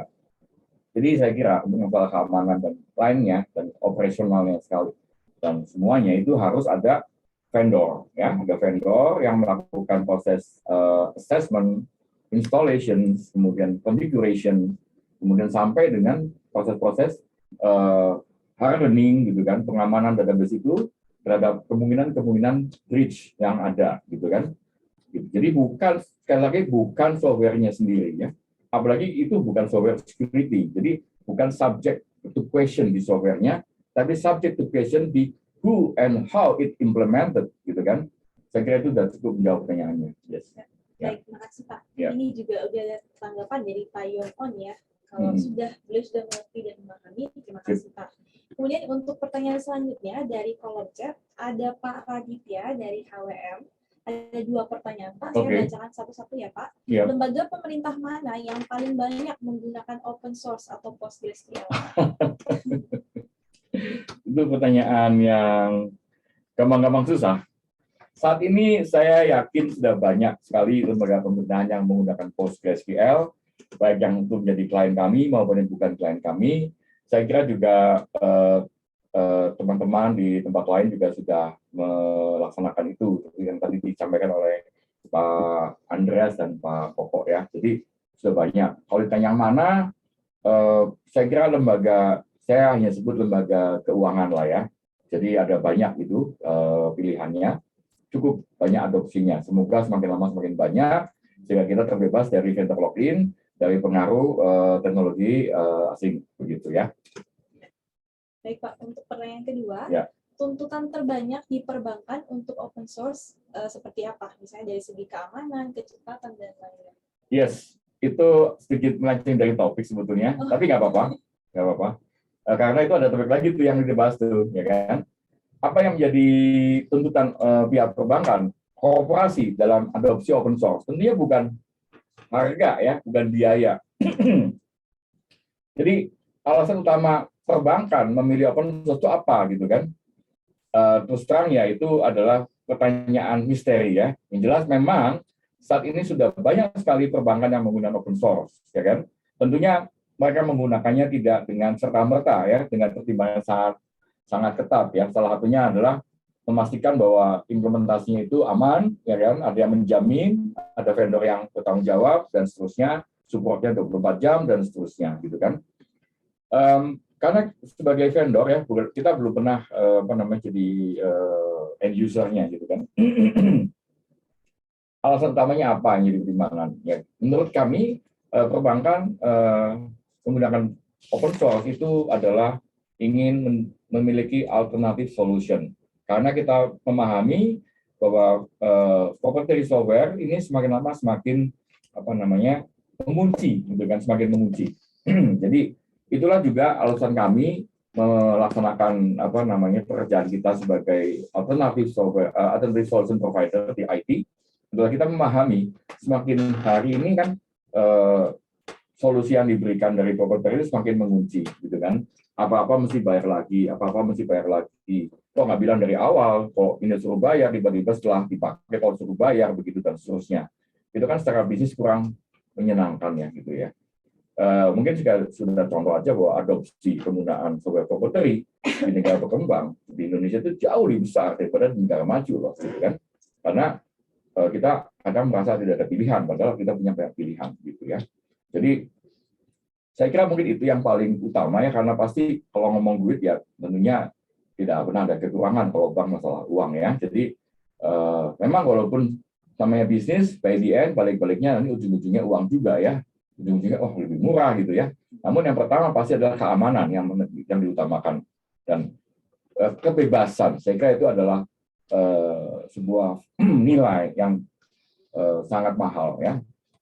Saya kira kita juga setuju ya, sebagai manusia kita pengen nomor satu kebebasan, bebas hidup, bebas memilih dan seterusnya gitu kan. Kebebasan tidak dikunci gitu kan. Kalau ya itu tadi, karena properti semakin lama semakin mencekik, semakin mengunci, apa-apa mesti bayar, apa-apa mesti ini dan seterusnya. Jadi kedua adalah mungkin ya selain kebebasan juga mungkin ya jadinya efisiensi ya, jatuh-jatuhnya jadinya lebih cost efektif lah kita sebutnya begitu ya. Ya seperti itu, Jess. Oke. Ya. Baik Pak, terima kasih. Kemudian saya balik ke ini Pak, kolom Q&A dari Pak Randy Rinaldi. Pak Randy ya. Ya, baik Pak. Fitur locking tadi, apakah dari hardware atau software database? Bila dari hardware, bagaimana kita bisa tahu nih hardware yang sekarang kita pakai sudah support? Apakah akan terjadi antrian transaksi? Oke. Jadi locking adalah satu perusahaan yang dimiliki oleh prosesor. Jadi locking itu adalah kebutuhan dari aplikasi ya, tidak hanya database. Namun database ini sangat banyak menggunakan itu. Kenapa? Karena untuk memastikan tidak ada resource yang dipakai bersamaan. Ya tadi ada ilustrasinya, gambarnya orang ngantri di depan restroom gitu kan. Bayangkan kalau kita punya restroom yang ada kuncinya, aduh malu ya. Jadi nggak pengen masuk dong gitu kan. Tentunya nggak gitu ya. Jadi bagaimana caranya kita bisa menggunakan restroom dengan baik? Karena harus ada kuncinya supaya tidak ada ketemu dua orang bersamaan di dalam satu ruangan restroom gitu ya. Nah itu kalau ada yang sampai begitu namanya race condition. Nah tentunya sangat dihindari. Oke. Nah itu didulukan oleh si aplikasi, tetapi yang melaksanakan adalah sebetulnya balik-baliknya adalah prosesor. Jadi lock itu sebetulnya ada levelnya ya, yang tadi saya nggak sampaikan karena itu terlalu teknikal. Jadi ada yang heavy lock, ada yang light lock gitu ya, yang ringan gitu. Yang kita bahas tadi adalah lock yang ringan yang kita kadang sebut sebagai spin lock begitu ya. Nah, spin lock ini membutuhkan apa supaya tidak menimbulkan lock contention atau melambatkan sistem secara keseluruhan. Ya adalah dengan speed. Ya, contohnya mobil yang lagi ramai di jalan gitu kan. Kalau mobil ramai otomatis akan ada gantian, ya kan, masuk ke sebuah lane. Nah, kalau mobil yang lambat, lama-lama bisa terjadi antrian yang panjang. Tetapi kalau cepat mobilnya tidak jadi ngantri karena proses masuk ke lane-nya itu cepat sekali. Ya, itu seperti itu kurang lebihnya. Mungkin kalau ya tadi yang saya ambil contoh itu kalau kita masuk dari non tol ke tol gitu kan, petugas tolnya kalau cekatan gitu kan dia nggak perlu ngantri jadinya bus gitu kan. Ya kalau pedasnya agak lelet jadinya ngantri panjang. Itulah kurang lebih contohnya. Jadi semua prosesor pasti ada karena itu kebutuhan yang wajib ya kan. Jadi pertanyaan kemudiannya apa? Kalau lock-nya tidak ada. Ini saya langsung undang Pak Randy-nya saja ya Pak karena beliau juga raise hand. Oh boleh, silakan. Halo ya, terima kasih Mbak. Ya, Pak Randy, ya, tadi pertanyaan berulang. Ya, fitur locking tadi apakah dari hardware atau software database? Ya. Bila dari hardware, bagaimana kita bisa tahu hardware yang sekarang kita pakai? Oke, jadi itu pasti dari hardware dan pasti disupport oleh semua prosesor yang ada karena itu adalah fungsi dasar dari prosesor. Begitu, Pak. Halo Pak Yuli, ya. Ya, Mbak. Terima kasih Pak, itu pencerahannya. Terima kasih juga kesempatannya ini. Saya juga senang ini bisa join karena kebetulan saya di infra Pak dan juga memang kami bukan di finance sih, tapi kami punya electronic transaction Pak. Dan juga cukup tinggi. Kalau profil nanti lihat kalau PT-nya lihat nanti di profil saya Pak, nggak enak nanti didengar orang. Ya betul Pak. Nanti isu yang sekarang ini kan memang kita server database kita tuh kadang tinggi Pak untuk session-session tertentu dan juga apalagi kalau itu ada antivirusnya tuh Pak. Oh iya betul Pak. Aduh itu jadi. Nah kebetulan kan database kita ini memang ada beberapa untuk transaksi itu ada beberapa database aplikasi itu ngambil salah satu di database aplikasi itu ngambil di database itu untuk ya ada macam-macam sih ada autentifikasi, ada hal-hal yang lain seperti itu Pak. Memang tadi makanya di balik pertanyaan logging tadi ini kasusnya seperti ini Pak di kami gitu. Jadi saya tertarik di logging tadi gitu Pak. Nah, memang saat ini kan kita kalau nggak cukup ya kita tambahin lah speknya, kita naikin gitu, core-nya, memorinya gitu kan. Tapi kan menjadi concern-nya cost-nya tinggi karena ada beberapa yang running di cloud Pak. Cloud-nya itu. Nah, mungkin itu yang tadi saya minta bisa Bapak berikan pencerahan yang tadi Bapak udah sampaikan. Nanti mungkin bisa kami diskusikan di tim sih Pak gitu Pak. Ini di balik pertanyaan tadi ini Pak kasusnya gitu. Elaborasi lagi Pak Randy. Gimana Pak? Elaborasi lagi boleh? Saya informasi lagi. Oh ya itu seperti itu Pak, cukup sih Pak. Mungkin nanti ada recordingnya, nanti kami diskusi di internal Pak untuk yang ini tadi materinya. Baik, terima kasih. Jadi seperti yang Bapak sampaikan, kan pakainya di cloud itu umumnya pakai VM, gitu kan? Betul Pak. Dan itu tidak bisa serta merta kita tambahkan memori akan jadi cepat, apalagi lambat itu karena adanya log contention. Log contention itu muncul karena ada antrian yang muncul terhadap mengakses sebuah resources. Ya, saya tulis ini biar jelas, log contention. Jadi ini disebabkan oleh banyak hal. Ya. Bisa aja kesalahan desain dari struktur datanya sehingga sebuah tabel atau baris atau row itu ternyata diakses oleh ribuan proses lainnya. Jadi membuat memang sangat tinggi contention-nya. Atau memang clock-nya rendah, Pak. Jadi clock yang rendah ini membuat ngantri karena ketika terjadi spin lock, ini emang agak sedikit technical. Spin lock itu adalah proses mengunci sebuah resource memory gitu kan, yang seharusnya itu mudah dan cepat karena clock-nya rendah, jadi nggak cepat-cepat selesai, yang lain lama-lama tambah ngantri gitu kan. Jadi teori lock dan antrian ini yang teori yang saya kira terjadi di sistem lain juga. Jadi pada suatu ketika, misalkan kita ada di satu jalan yang ada 6 lane, jalan lancar, kita sebutnya ramai lancar gitu kan. Satu mobil saja mogok atau tiba-tiba mobilnya kehabisan bensin, itu nggak lama, dari itu pasti ngantri semua ke belakang, ya kan? Padahal hanya satu saja. Jadi begitu pula dengan ini, Pak. Nah, ketika ada satu masalah dan waktu itu sudah maksimal penggunaan clock-nya, begitu ada satu yang agak lambat atau melambat, maka lainnya akan ikut melambat. Nah, caranya itu simpel, yaitu kita naikkan clock-nya gitu kan. Nah, di sini agak sedikit tidak simpel kalau kita pakai cloud, mungkin kita nggak bisa pilih gitu kan. Jadi kalau kita bisa pilih, dicoba dipilih naikkan clock-nya. Dengan cara itu, kalau memang masalahnya karena ada log contention yang terjadi di sistem database ya terhadap penggunaan satu resources di dalam memori, saya kira itu akan cepat menyelesaikan masalah dan antrian akan hilang. Kira-kira begitu Pak Rendy. Jadi nggak serta-merta nambah core atau nambah memori karena masalahnya bukan di situ, tapi di kecepatan memproses data yang ada di dalam memori. Kira-kira begitu Pak Rendy. Ya betul Pak, kasusnya seperti itu sih Pak memang. Sepertinya kalau kami analisis memang sepertinya nggak mampu dia buat nerima transaksi itu sih Pak. Oke Pak, nanti coba kami diskusikan. Terima kasih. Ya. Sama-sama Pak Rendy. Monggo Jess, bisa dilanjut. Baik. Dari pertanyaan selanjutnya dari Pak Widyo Adi, Pak. Ada 3 pertanyaan, saya bacakan satu-satu Pak. Apakah IO NVMe cukup durable untuk aplikasi atau database server? Bisa dibantu rekomendasi NVMe yang durable? Karena saya pernah menggunakan SSD untuk server merek Core SXSX, hanya bertahan 1 bulan dan langsung rusak. Wow. SSD sebagai barang elektronik itu memang memiliki level of quality. Saya kira semua elektronik kurang lebih sama. Ada yang home, kemudian prosumer, ada yang enterprise, ada mungkin military gitu kan. Atau yang dibeli yang mana? Saya kira kalau kita level prosumer saja, saya kira cukup baik ya.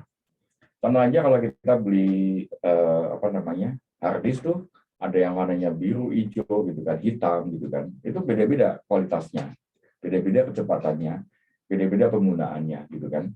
Nah, kalau NVMe yang kita sarankan tentunya kalau kita pakai di perbankan itu NVMe kelasnya enterprise ya. Harganya bisa 10 kali lipat dari harga yang prosumer. Apa yang membedakan hardware itu gitu kan? Kurang lebih yang membedakan itu adalah endurance-nya ya, endurance-nya. Jadi kalau di NVMe itu ada satuan terabyte written gitu kan. Jadi ada satu satuan yang menyatakan berapa terabyte yang dituliskan dalam satu hari yang dia mampu lakukan. Nah, kalau enterprise itu 2 digit, kalau yang prosumer itu hanya 1 digit. Mana yang dipakai? Ya itu dia. Kalau kita tidak bisa atau tidak berani melakukan memaintain hardware secara ketat, ya sebaiknya pakai yang enterprise. Nah, ini saya tidak menyarankan. Jadi kalau mau cost efektif, beli prosumer, tapi kita ganti setiap tahun atau setiap sekian bulan. Karena penggunaan hardware NVMe memang ada wear out-nya, tapi nggak sampai sebulan hancur, enggak sih ya. Itu tergantung penggunaan juga. Saya kira itu karena discard fiturnya belum dinyalakan, kemungkinan, dan penggunanya tinggi sekali. Itu jadi masalah, gitu ya. Jadi memang pengetahuan tentang hardware itu sangat dibutuhkan. Ada banyak sekali hal-hal yang menjadi tip and trick-nya yang harus kita lakukan. Karena NVMe sendiri adalah sebuah fitur yang sangat baik, namun dia tidak bisa di-treat sama persis dengan magnetic disk gitu ya. Jadi ada cara-caranya. Nah, cara-cara ini yang kita harus pahami dengan baik, yaitu yang paling jelas adalah menyalakan fitur discard, melakukan size provisioning. Jadi itu kurang lebihnya, Pak. Mungkin ada yang mau ditanyakan? Ya. Silakan. Kalau dari Pak Widyo Adi ada yang ingin tanyakan, bisa langsung ya Pak ya untuk raise hand, nanti kami akan auto. Untuk pertanyaan kedua Pak dari Pak Widyo, jika server database kami membutuhkan storage besar, apakah solusi NVMe bisa diandalkan? Oke. Database ini yang saya maksud mungkin ya, kalau tidak Postgres atau Oracle, saya kira kurang sama. Yang kita butuhkan untuk kita taruh di NVMe itu bukan semuanya. Jadi kalau kita punya database dengan ukuran sekian puluh terabyte itu, bukan berarti kita perlu taruh semuanya di NVMe, tidak. Cukup kita punya satu keping NVMe untuk menampung wall-nya saja. Ya, wall ini ukurannya kecil ya, nggak sampai kalau data kita sekian puluh terabyte, wall-nya paling hanya 5% dari itu. 5-10%, jadi kecil aja. Ya, jadi bisa dan sangat baik. Baik Pak, kemudian kita beralih ke pertanyaan ketiga. Ya. Memungkinkankah I/O NVMe dilakukan clone ke HDD magnetic? Di clone. Saya nggak jelas pertanyaannya kenapa harus di clone, ya kan? Jadi kalau kita bicara tentang PostgreSQL dan saran kami menggunakan NVMe untuk menampung PG Wall, ya yang tadi dituliskan PG Wall, ya atau Walllock gitu kan, itu ada di dalam direktorinya Postgres, itu untuk menampung transactions gitu kan, dan dia tidak berisi tentang data yang sebenarnya. Data yang sebenarnya ada di dalam data dir-nya, di base dir-nya gitu ya. Nah, di sini harus kita letakkan NVMe dengan kecepatan yang paling baik untuk supaya si Postgres dapat perform dengan baik gitu kan. Nah, kalau kemudian setelah itu kita letakkan di magnetic ya tentunya akan menurunkan performance ya. Saya kira begitu. Jadi tujuannya kita menggunakan NVMe, kita taruh di PG Wall ya. Kalau kita buka data dirinya Postgres itu ada satu direktory PG Wall. Itu aja yang kita mesti letakkan di mana NVMe itu ada. Begitu Pak. Oke, baik. Kita beralih ke pertanyaan selanjutnya Pak dari Pak Budi yang sebelumnya sempat bertanya. Pak Budi Hartanto. Ya. Apakah setting chunk size bisa berpengaruh pada performance? Jika bisa, performance di bagian mana yang akan cukup terpengaruh? Apakah penulisan ke disk atau apakah sebaliknya kita modifikasi chunk size ini sebelum upgrade hardware? Apakah ada rule of thumb untuk chunk size ini, Pak? Chunk size ya? Ya. Mungkin Pak Budi boleh elaborasi yang disebut dengan chunk size-nya itu apa? Baik, mungkin Pak Budi bisa untuk Present atau allow to talk? Ya Pak, sudah saya allow Pak. Ya, mungkin Pak Budi boleh sampaikan apa yang dimaksud dengan chunk size itu? Chunk apa yang dimaksud gitu? Ya, Pak. Silakan, Pak. Chunk apa yang dimaksud, Pak? Pada waktu setting awal itu seingat saya di Postgre itu sekitar 8 kilobyte untuk setiap tabelnya ya. Font size. Nah, apakah itu kita bisa merubah ukurannya dan apakah bisa berpengaruh pada performanya itu, Pak? Page size itu ditentukan ketika compile, Pak. Jadi kita nggak bisa rubah di configuration. Jadi sebaiknya itu tidak dirubah karena itu bisa mengaruhi yang lain, Pak. Karena dia bagian dari internalnya si Postgres, saya kira ya. Jadi kami tidak sarankan end user untuk merubah-rubah ukuran dari page itu. Apakah ada pengaruhnya kalau kita rubah? Yes or no, Pak? Tergantung. Contohnya gini, page size Postgres 8 kilobyte, oke. Tapi cluster size di dalam OS berapa? 4 kilobyte, gitu kan, Pak. Kemudian page size-nya SSD, kalau kita pakai SSD itu ada sekitar 32 atau 64, gitu kan. Jadi dari mulai saya gambarkan ya, boleh minta menghapus. Saya gambarkan di sini, ya. Ini Postgres, kita tulis PG gitu kan. Postgres punya page, ya kan. Kemudian ini ada apa namanya file system. File system ini sini ada SSD. Nah, begitu. Postgres 8 kilo. File system ini masuk ke file system ini 4 kilo. SSD ini ada 32 kilo. Jadi tidak sama. Kita mau ikut yang mana? Ikut yang ini juga tidak bisa memastikan. Bisa saja memang dalam satu konfigurasi tertentu kita bisa meningkatkan atau mendapat efisiensi kalau kita sesuaikan dengan mungkin file size-nya kita buat 32 kilo, Postgres 32 kilo, kemudian lainnya kita tuning supaya sama-sama 32 kilo, kemudian jadi inline gitu kan. Karena di inline maka mungkin akan lebih cepat, mungkin saja, tapi mungkin aja akan bohong karena jadinya tadi 48 kilo jadi 32 kilo. Banyak opportunity yang perlu dipertimbangkan. Jadi saya kira tidak bisa kita hanya merubah page size-nya Postgres terus kita mendapatkan kecepatan. Itu terlalu dini sih, Pak. Begitu. Kira Pak Budi apakah cukup jelas, Pak? Cukup, Pak. Terima kasih. Baik, Pak. Kita beralih ke pertanyaan selanjutnya dari Pak Andreas Didit Mifanto.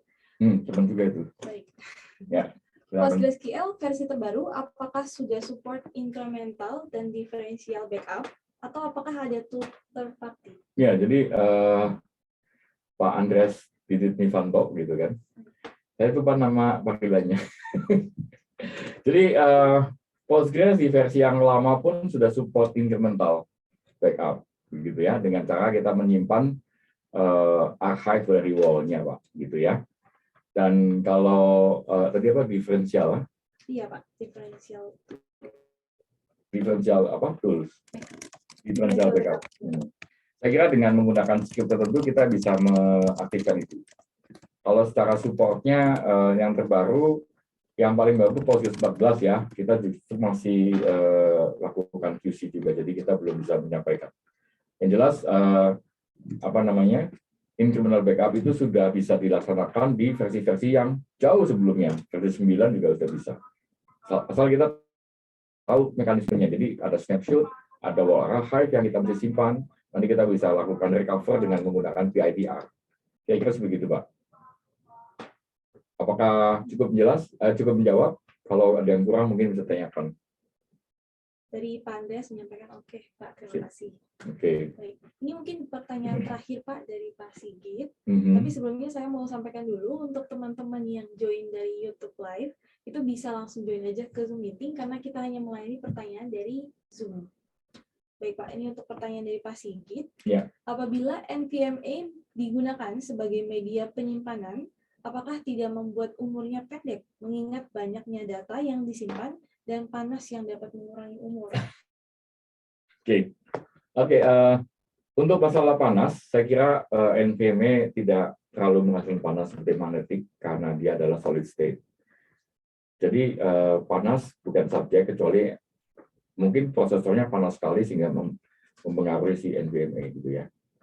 Kedua, yang disebut mempengaruhi umur itu kan kita mesti lihat pada MTBF dari elektronik device tersebut.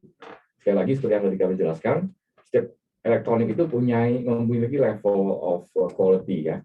Ada prosumer, ada home, prosumer ataupun enterprise. Tentunya kalau kita digunakan untuk kebutuhan yang mission critical ya kita harus pilih enterprise.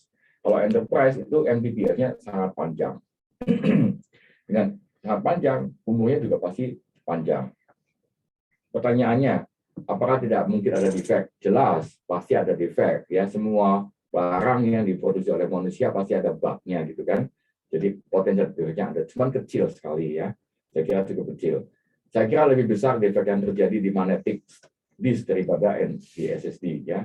Kalau kita hitung per sektor ya, per sektornya. Karena ya secara umum solid state disk kan itu tidak ada moving part di dalamnya, sehingga potensial terjadi defect itu sangat kecil sebetulnya, Pak.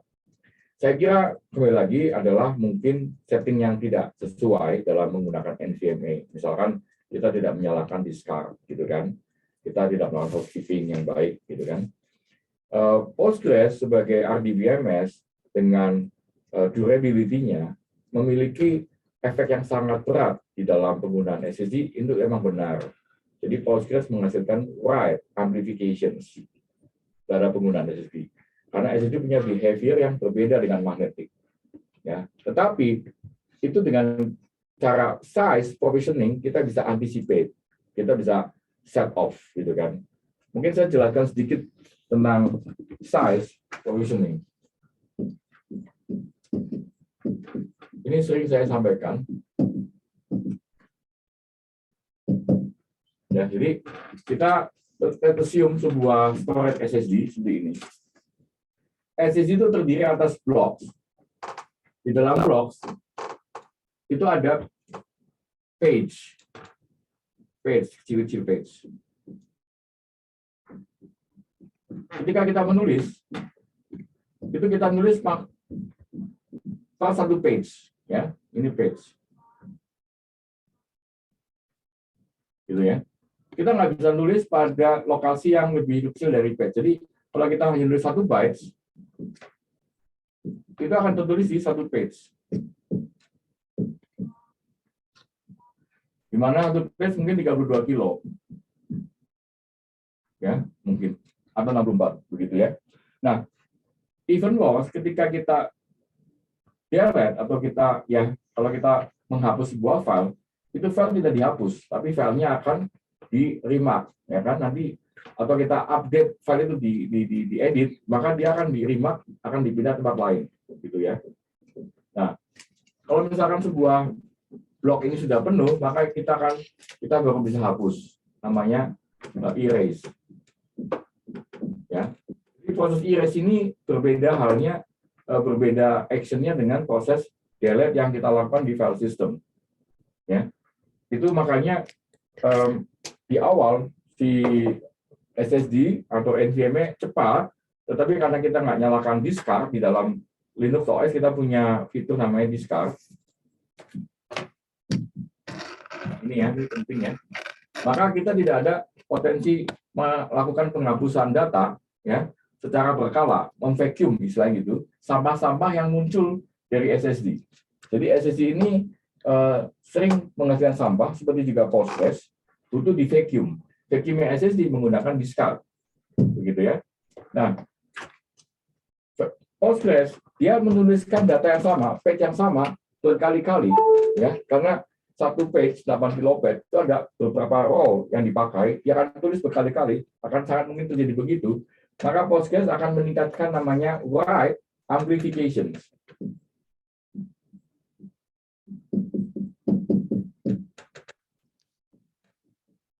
Ya, nah untuk mengatasi ini kita gunakan size provisioning.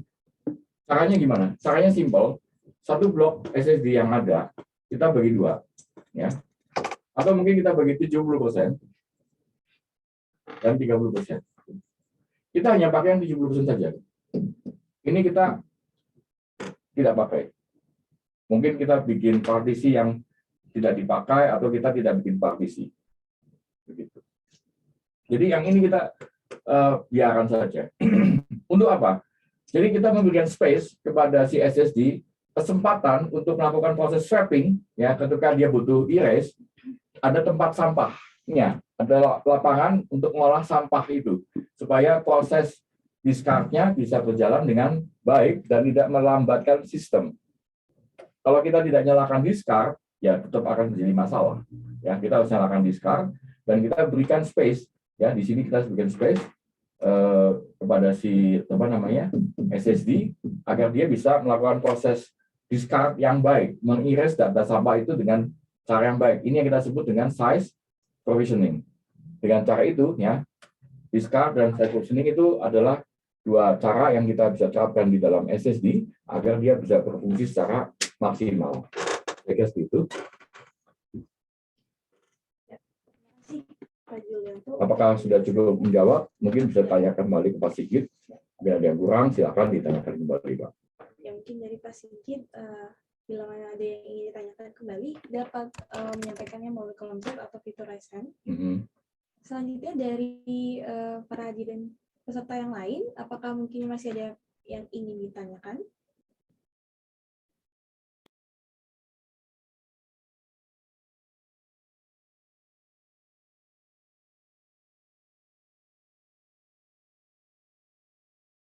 Sudah tutup ya.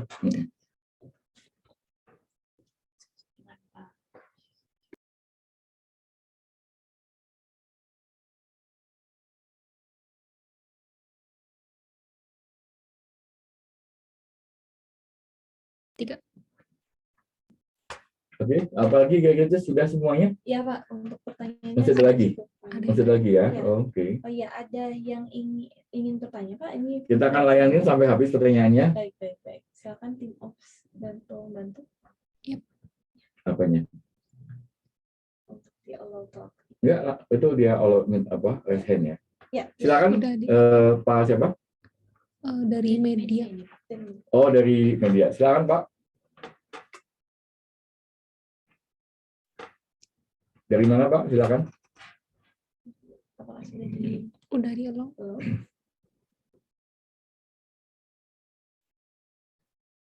Monggo, dari siapa namanya? Dari media Pak. Silakan Pak, sampaikan pertanyaannya.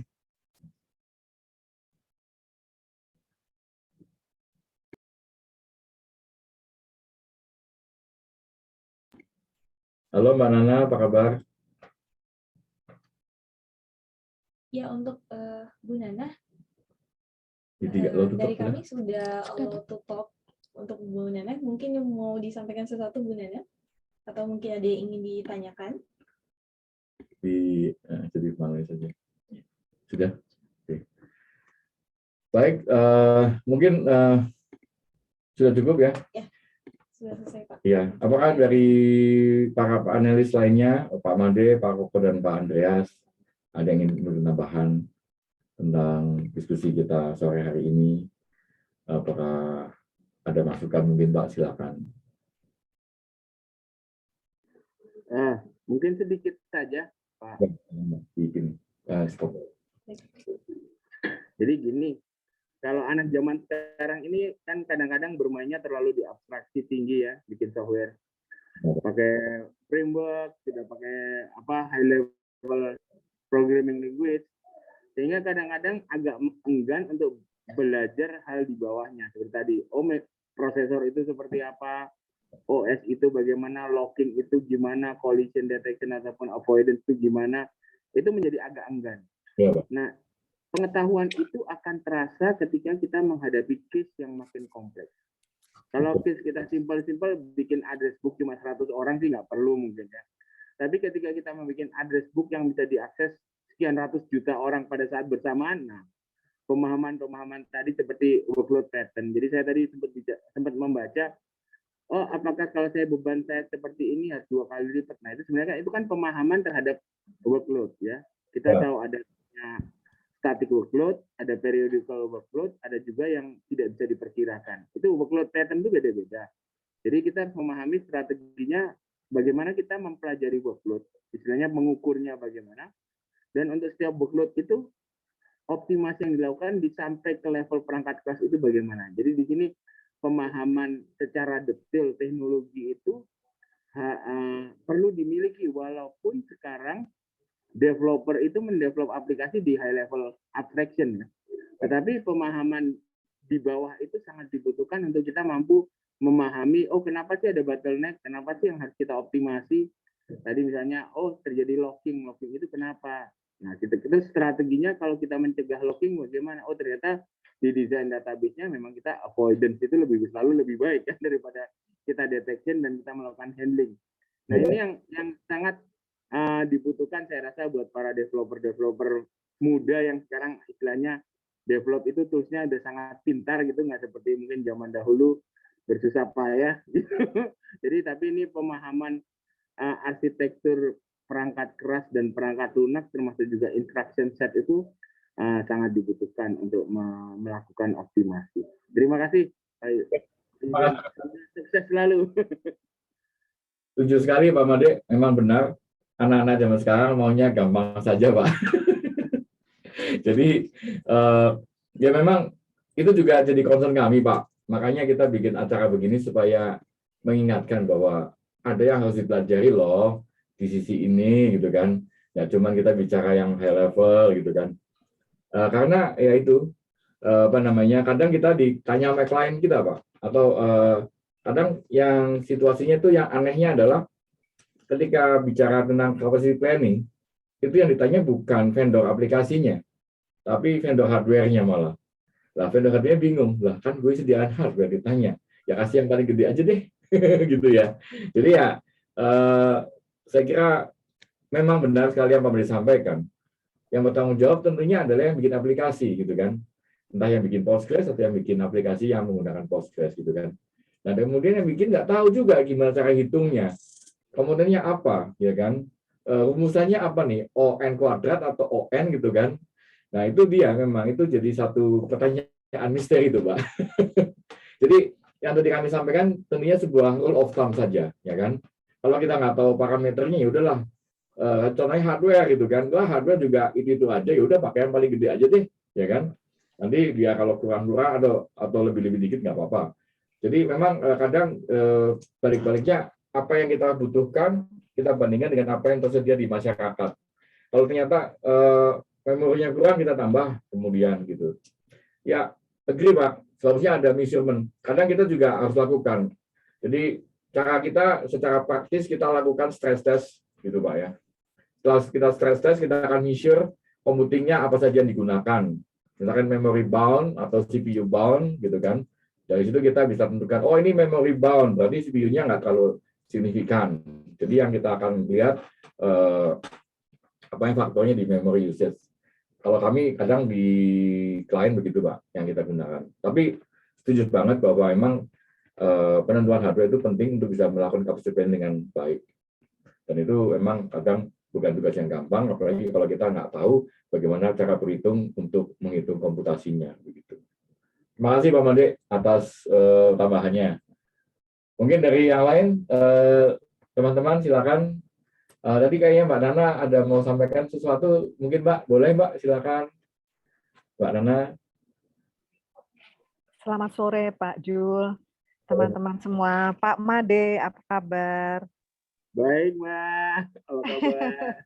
Ya, alhamdulillah sehat. Saya terima kasih sekali Pak Jul. Kita semua sudah diundang. Teman-teman media juga di sini ada Pak untuk mengikuti webinar kali ini. Mereka ingin tahu ya seperti apa sih pentingnya hardware dalam pemilihan untuk sebuah aplikasi atau sistem ya. Yang dipakai untuk Iya, dipakai untuk open source. Oke, kalau dari saya mungkin ini webinar ini bagus sekali ya untuk teman-teman IT. Mungkin nanti sekali-sekali jangan terlalu berat ya Pak, jangan terlalu teknis banget. Jadi mungkin akan lebih banyak teman-teman media yang bisa dapat knowledge lebih banyak dan bisa memberikan ya, informasi atau menuliskan artikel banyak mengenai value-nya dari Postgres ya, karena kita kan lebih baik menggunakan yang tidak berbayar daripada yang berbayar. Seperti itu sih kalau yang saya lihat dari pembicaraan-pembicaraan di grup-grup IT atau informasi yang diberikan oleh Equinix atau Pak Made gitu. Semoga kita semua bisa lebih memanfaatkan open source dan itu juga membuat sumber daya manusia di Indonesia ya, terlebih di IT menjadi jauh lebih pintar ya daripada kita bergantung kepada software yang ada gitu loh, yang bukan dibangun sendiri. Betul, Mbak. Jadi itu mungkin ya. Terima kasih Pak. Menghindarkan vendor login, Mbak. Betul Pak, menghindari vendor login. Pilihan kemerdekaan dan kedaulatan kita. Ya, setuju banget Pak. Terima kasih. Saya juga tertarik banget tuh sama, mungkin kapan-kapan ada diskusi yang mengenai, pernah tuh Pak Made raise up mengenai pentingnya anak-anak sejak usia dini ya memahami mengenai open source gitu loh Pak, supaya kita menjadi bangsa yang besar ya, karena kan negara maju itu relate dengan teknologinya maju gitu loh ya. Adopsi open source tinggi sekali Mbak. Jadi negara maju saya kira adalah faktor adopsi open source. Begitu. Iya. Oke, terima kasih Pak Jul, juga mungkin teman-teman media yang sudah hadir. Saya berterima kasih sekali di hari liburnya berkenan untuk menghadiri open source ya. Webinar dari Equinix. Silakan Pak, saya kembalikan ke Pak Jul. Terima kasih Pak. Kita selesai kan? Ya, selesai Pak. Tapi sebelum ditutup ini saya mengundang untuk teman-teman semua untuk foto bersama ya. Untuk foto bersama Pak. Monggo silakan kita nyalakan semua kameranya, kita foto sama-sama dengan Pak Made, foto sama-sama dengan Mbak Nana, kapan lagi, ya kan? Untuk yang di accept jadi panelis. Ya, tolong dinyalakan kameranya ya. Untuk teman-teman semua, tolong di-accept untuk jadi panelisnya. Ya. Kita bisa berfoto bersama. Ini semuanya. Cuma yang bertanya. Ya, yang bertanya ya. Kalau enggak, ini penuh kecil semua. Baik. Oke. Apakah sudah? Ya. Sudah? Satu. Pak Budi Hartanto, monggo Pak. Oke. Mbak Nana, ayo Mbak. Jangan malu-malu Mbak. Ya, kita foto bersama ya. Pak Yong, ya. Lagi. 1, 2, 3. Oke, sudah lagi ya semuanya ya. 1, 2, 3. Oke, baik. Terima kasih Pak. Terima kasih semuanya. Saya mohon pamit dulu kalau gitu. Saya terima kasih kepada semua yang hadir atas partisipasinya dalam acara ini. Mohon maaf bila ada salah kata. Semoga teman-teman juga bisa ikut hadir di kesempatan 2 minggu berikutnya. Nanti di next pertemuan, saya kira nanti dari timnya Pak Made ada yang ikut join juga sebagai pembicara dalam acara ini. Saya mohon pamit. Semoga semuanya sehat selalu. Ya. Saya mau Terima kasih. Ya, thank you. Terima kasih. Terima kasih. Izin live dulu. Selamat lagi semuanya, sehat. Ternyata diskusi hari menarik. Untuk itu saya mengucapkan terima kasih bagi rekan-rekan dan juga untuk para panelis yang sudah bergabung dan menyampaikan pendapatnya. Jangan lupa ya teman-teman dan rekan-rekan semuanya, webinar series ini akan memiliki serangkaian acara yang akan diselenggarakan sampai dengan akhir tahun ini, yang mana akan diselenggarakan setiap 2 minggu sekali di hari Rabu pukul 3 sore. Untuk materi topik yang akan disampaikan 2 minggu lagi, yaitu Enterprise Database Server, apakah cocok untuk dunia korporasi atau tidak ya. Untuk informasi lebih lengkapnya dapat rekan-rekan lihat di website Equinix/event/webinar 2022. Dan webinar tersebut akan dibawakan oleh Pak Luki Haryadi selaku CTO dari Equinix Business Solutions. Akhir kata, saya Jessie pamit undur diri, dan saya juga punya satu pantun terakhir untuk teman-teman. Pusing-pusing, mondar-mandir, kiri kanan putar lagi. Terima kasih bagi yang sudah hadir, sampai bertemu 2 minggu lagi.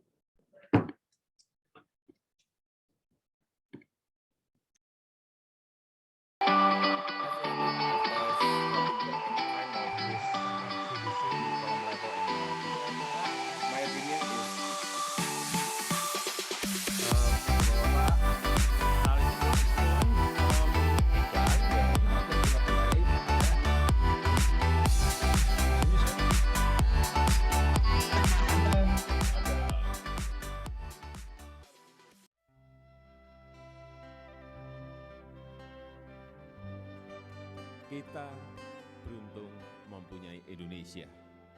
Indonesia yang berbineka tunggal ika. Indonesia yang beragam tapi bisa menjaga toleransi dan ketunggal ikaan. Indonesia yang bisa menjadi referensi bagi negara-negara yang lain. Dan semua itu terjadi karena kita mempunyai Pancasila. Pengakuan itu saya dengar langsung dari pimpinan-pimpinan negara-negara besar dunia. Ketika saya menceritakan Indonesia adalah negara muslim dengan penduduk muslim terbesar di dunia, dengan 17.000 pulau dan beragam etnis dan agama. Kebinekaan kita bukan jadi penghalang kita menjadi negara demokrasi dan sekaligus bisa membangun perdamaian dan toleransi. Karena kita memiliki Pancasila. Sebagai bangsa, kita harus bersyukur kita mempunyai Pancasila. Pancasila sebagai dasar negara. Pancasila sebagai falsafah hidup bangsa yang digali oleh Bapak Bangsa Bung Karno. Pancasila yang sejak kelahirannya tanggal 1 Juni 1945 mengalami perkembangan hingga menghasilkan Piagam Jakarta pada tanggal 22 Juni 1945 dan disepakati menjadi rumusan final pada tanggal 18 Agustus 1945. Pancasila sebagai dasar negara dan ideologi negara harus diketahui